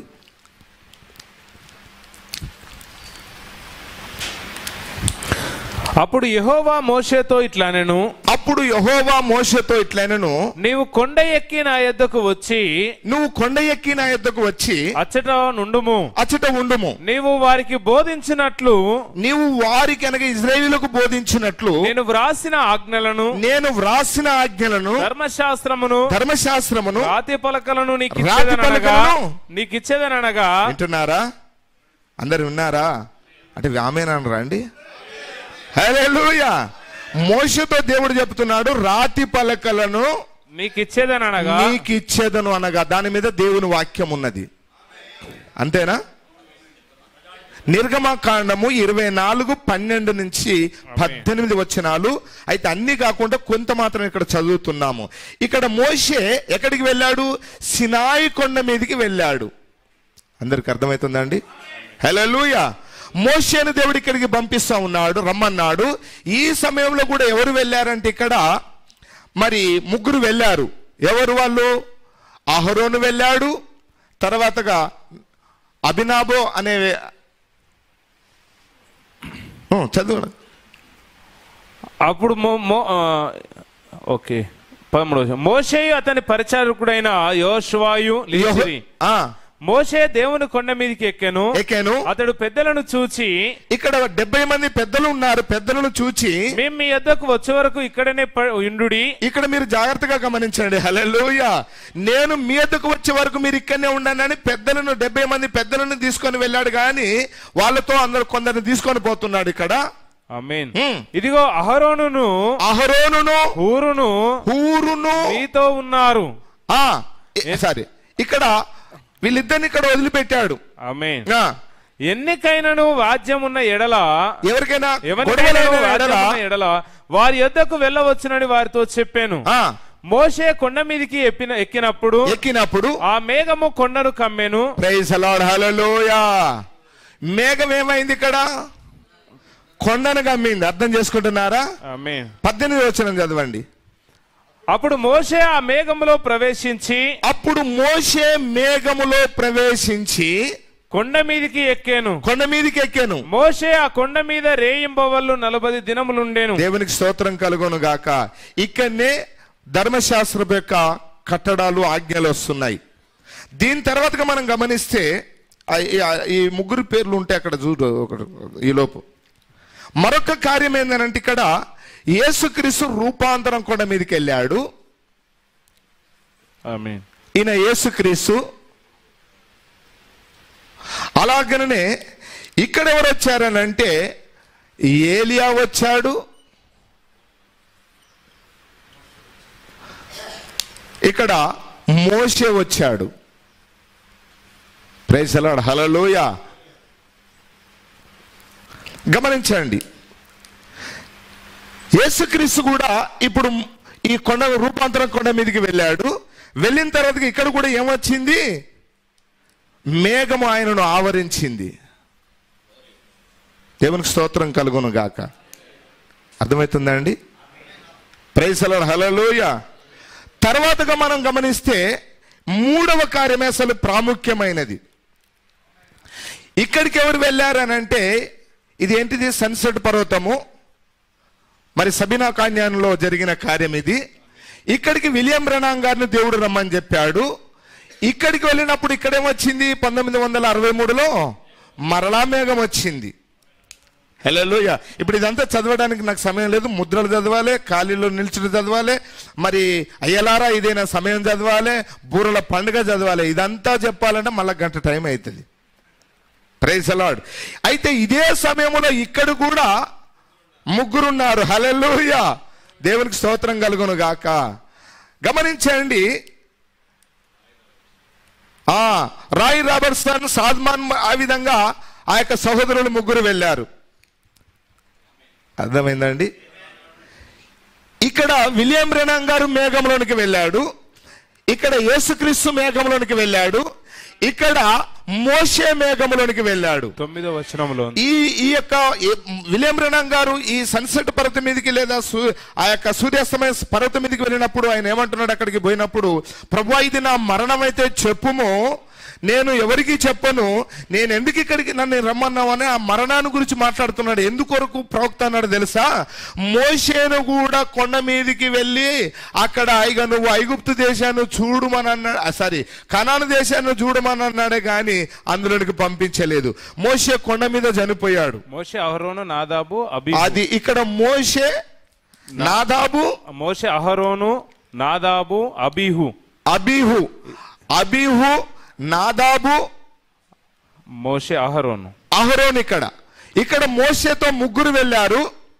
యేసుక్రీస్తు దగ్గర కూడా ముగ్గురు ఉన్నారు. వింటున్నారా? ఇక్కడ ప్రవక్త దగ్గర కూడా ముగ్గురు ఉన్నారు. దీన్ని మీరు జాగ్రత్తగా గమనిస్తే ప్రవక్త అంటున్నాడు ఇది నా మరణమా అని అంటున్నాడు. ఎందుకు భయపడ్డాడనంటే మోషే లాంటి పరిచర్యనే విలియం బ్రనమ్ గారికి ఇవ్వబడింది. హల్లెలూయా. కాబట్టి మోషే చనిపోయినట్టుగానే నేను కూడా చనిపోతానా అన్నట్టుగా ప్రవక్త అంటున్నాడు. అయితే ఇక్కడ మీరు జాగ్రత్తగా గమనించండి. ఈ మేఘములోనికి పోయిన తర్వాతగా దీన్ని ఏం చేస్తున్నాడంటే ఇక్కడ మోషే వెళ్ళింది యేసుక్రీస్తుకు సూచన. ఇక్కడ జరిగేదాన్ని ఇక్కడ చూపిస్తున్నాడు. వింటున్నారా? హల్లెలూయా. మన ప్రవక్త దగ్గర జరిగేదాన్ని ఏమో రూపాంతర కొండ మీద చూపిస్తున్నాడు. దేవునికి స్తోత్రం కలుగును గాక. ఈ 3 కొండలను చూడండి. ముగ్గురు మేఘములోనికి వెళ్ళారు. ఎందుకొరకనంటే ఇక్కడ మోషే కూడా ఏమై ఉన్నాడనంటే ఆ ఇజ్రాయేలీలకు ప్రవక్త. హల్లెలూయా. యేసుక్రీస్తు కూడా ఏమై ఉన్నాడనంటే ఆ కాలానికి ప్రవక్త. విలియం బ్రనమ్ గారు యూదులకి ప్రవక్త. ఇప్పుడు విలియం బ్రనమ్ గారు అన్యజనులకు వధువుకి ప్రవక్త. హల్లెలూయా. వింటున్నారా? మోషే మేఘంలోనికి వెళ్ళాడు. ఏం తీసుకొని వచ్చాడు? వాక్యాన్ని తీసుకొని వచ్చాడు. ధర్మశాస్త్రం అంటే ఏదో కాదు, అది వాక్యము. హల్లెలూయా. ఇక్కడ యేసుక్రీస్తు ఏం చేస్తున్నాడనంటే ఆయన మేఘములోనికి వెళ్ళిన తర్వాతగా ఒక మేఘములో నుంచి స్వరం వచ్చింది. ఏమని? ఈయన నా ప్రియ కుమారుడు, ఈయన యందు నేను ఆనందించుచున్నాను, ఈయన మాట వినండి. హల్లెలూయా. అదే ప్రకారంగా ఇక్కడ జరిగిన కార్యం ఏందనంటే ఈ యొక్క మోషే ఏలియానేమో వధువుకు సూచన. వింటున్నారా? ఎత్తబడే సంఘానికి ఏలియా సూచన, మరణించి తిరిగి లేచిన వారికేమో మోషే సూచన. రెండవ రాకడలో ఏం జరగాలనంటే మృతులైన వారు లేపబడాలి, సజీవులైన వారు మార్పు చెంది ఎత్తబడాలి. హల్లెలూయా. ఇదే కార్యాన్ని మనకు చూపిస్తున్నాడు. ఇదే కార్యాన్ని యూదులకు చూపిస్తున్నాడు దేవుడు ఒక మాదిరికరంగా. ఎందుకొరకనంటే ఈ యొక్క మేఘములోనికి ప్రవక్త వెళ్ళినప్పుడు మీ తలలు ఎత్తుకొనడి మనిషి కుమారుడు మేఘారుడే వచ్చిన చూతురు, అప్పుడు మీకు విడుదల సమీపమైనదని అన్నాడు. ఇది యూదులకు చూపిస్తున్నాడు. ఎందుకొరకనంటే ఇక్కడ యేసుక్రీస్తు మేఘంలోనికి పోయినట్టే ప్రవక్త మేఘంలోనికి పోవాలి. మనిషి కుమారుడు అంటే మన ప్రవక్త, యేసుక్రీస్తు కాదు. లూకా సువార్తలో ఉన్న ఆ యొక్క 21వ అధ్యాయము 27వ వచనములో అర్థమవుతుందా అండి? అక్కడ నేను ఎలాగైతే మేఘంలోనికి పోయానో అక్కడ ఒక ప్రవక్త మనిషి కుమారుడు అన్నప్పుడు ప్రవక్త మేఘంలోనికి వస్తాడు. ఇది అక్కడ జరిగినప్పుడు మీకు విడుదల కలుగుద్ది. ఏంటిది వాళ్ళకి విడుదల కలిగానంటే మోషే కరుణ నొందించు ఆ యొక్క ఏలియా కరుణ నొందించు ఆత్మ, మోషేనేమో విజ్ఞాపన చేసే ఆత్మ. హల్లెలూయా. వింటున్నారా? ఈ ఇద్దరు వ్యక్తులు అక్కడ యూదులకు ప్రత్యక్షమై ధర్మశాస్త్రం ఇచ్చిన మోషే ఈయననే యేసుక్రీస్తే మీ దేవుడని చూపిస్తాడు. ధర్మశాస్త్రంలో రాయబడిన యెహోవా దేవుడు యేసు అని ఇక్కడ సాక్ష్యం ఇస్తాడు యూదులకు. అదే వాళ్ళకు సువార్త. ఏలియా ఎవరికైనానంటే ప్రవక్తలందరికీ, ధర్మశాస్త్రం తర్వాత ప్రవక్తల గ్రంథాలు ఉన్నాయా, ప్రవక్తలందరూ కలిపి మాట్లాడిన యెహోవా దేవుడే యేసుక్రీస్తు అని ఏలియా వాళ్లకు సూచనగా ఉన్నాడు. అంటే మోషే ధర్మశాస్త్రములోను ప్రవక్తల గ్రంథములలోను రాయబడిన దేవుడు యేసుక్రీస్తు అని ఏలియా చూపిస్తాడు.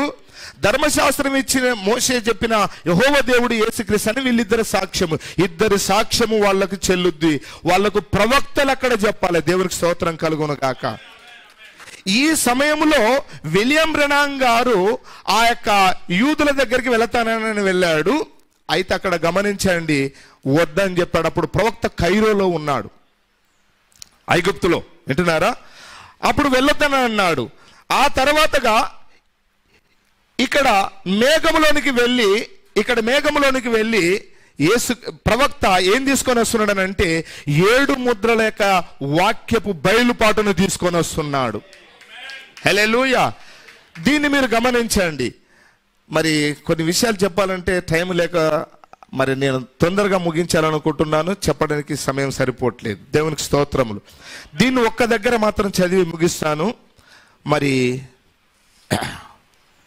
ఖాళీలో నిలుచుట 95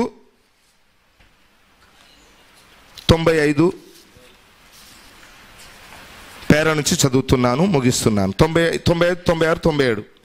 7 ముద్రలను బోధించుట కొరకు తిరిగి వచ్చి ముందే జరిగినది. 7 ముద్రలను బోధించుటకు వచ్చాను.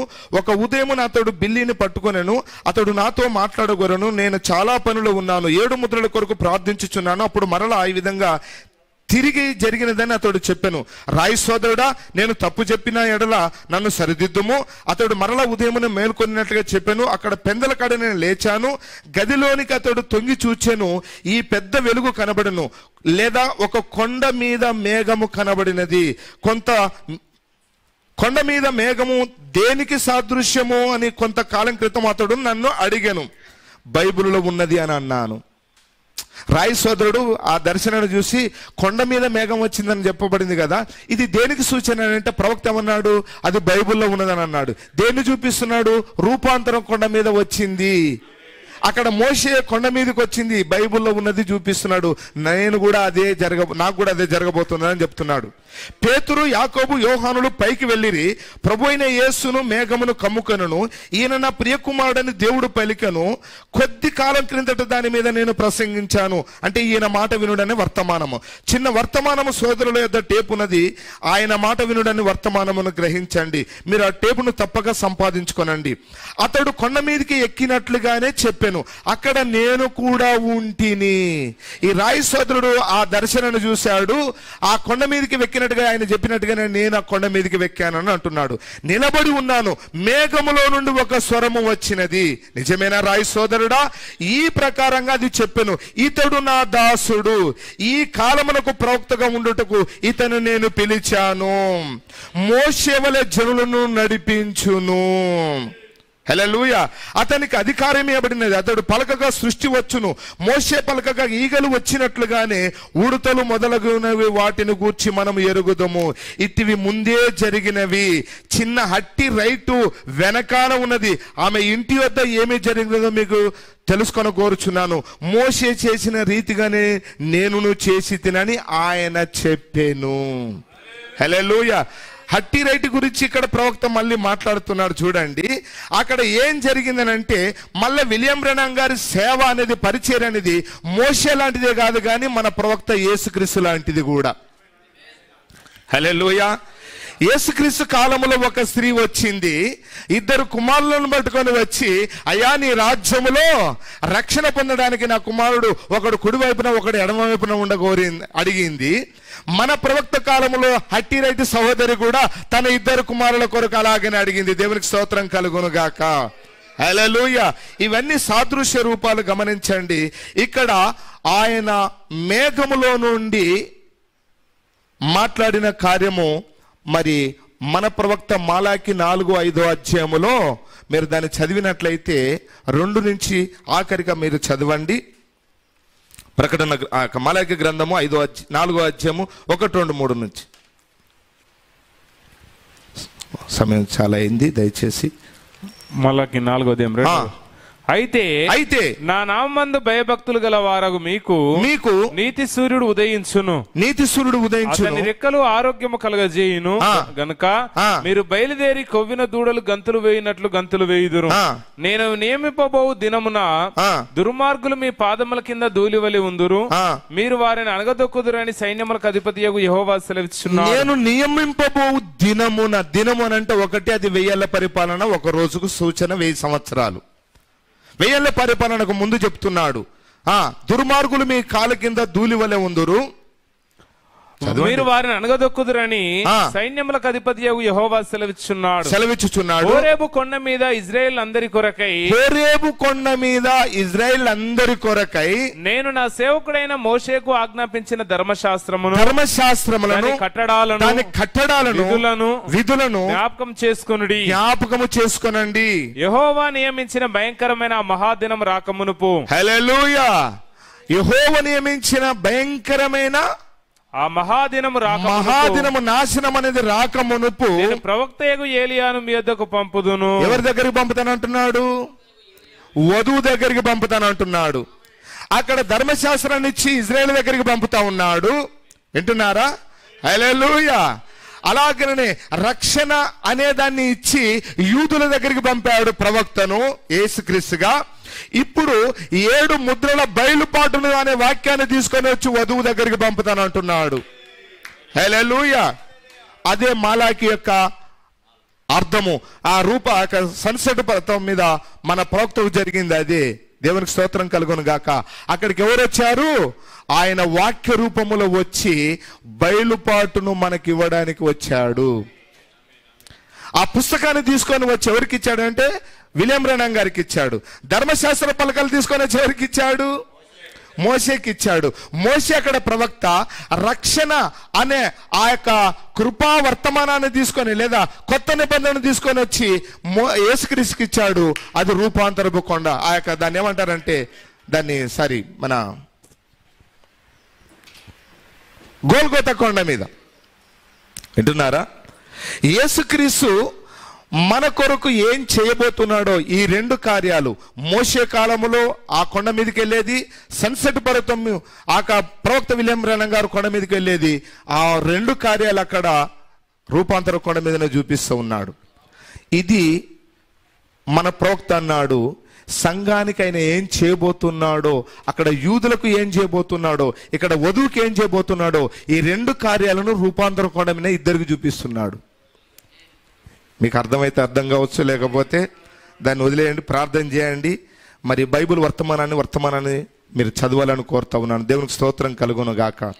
మన కొరకు ప్రవక్త పంపుతున్నాను. ఇవన్నీ కూడా నేను వర్తమానం నుంచి నేను చదివి వినిపించగలను. ఇవన్నీ కూడా కరెక్ట్గా అర్థాన్ని తీసుకొని రావాలంటే మరి సమయం లేదు.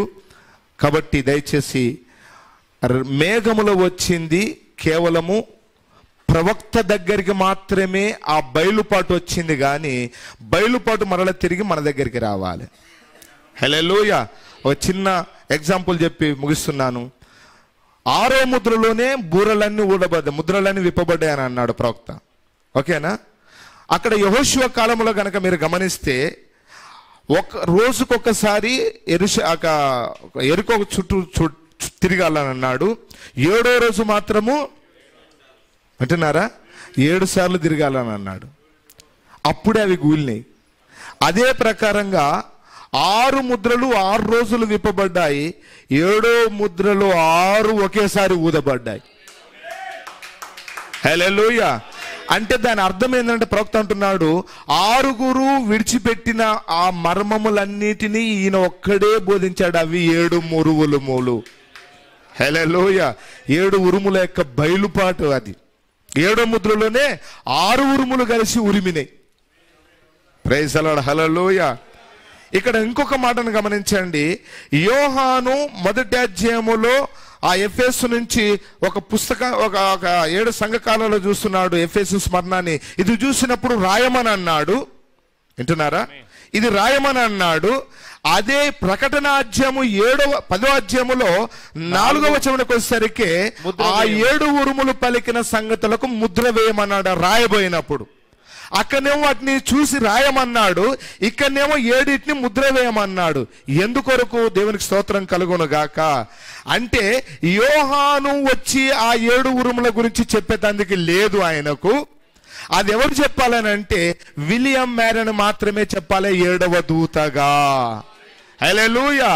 ఇప్పుడు విలియం బ్రనహం గారు ఆ యొక్క యెరూషలేము దగ్గరికి వెళ్ళి యూదులకు సువార్త ప్రకటిస్తానన్నాడు. ఎందుకు దేవుడు వద్దని వెనక్కి పంపాడనంటే అక్కడికి వెళ్ళవలసింది 2 దూతలు వెళ్ళి వాళ్ళకు చెప్పాలి. హల్లెలూయా. యోహానుకు ఉరుముల గురించి వద్దన్నాడు, అలాగనే విలియం బ్రనహం గారిని యూదుల దగ్గరికి వద్దన్నాడు. యోహాను కాదు ఉరుముల గురించి చెప్పేది, విలియం బ్రనహం కాదు అక్కడ ఆ యూదులకు చెప్పేది. దేవునికి స్తోత్రం కలుగును గాక. హల్లెలూయా. ఈ కార్యాలన్నీ మరి మీరు ఎంతవరకు అర్థం చేసుకున్నారో నాకు తెలియదు, కానీ తిరిగి సమయాన్ని పాస్టర్ గారికి ఇస్తున్నాను. మరి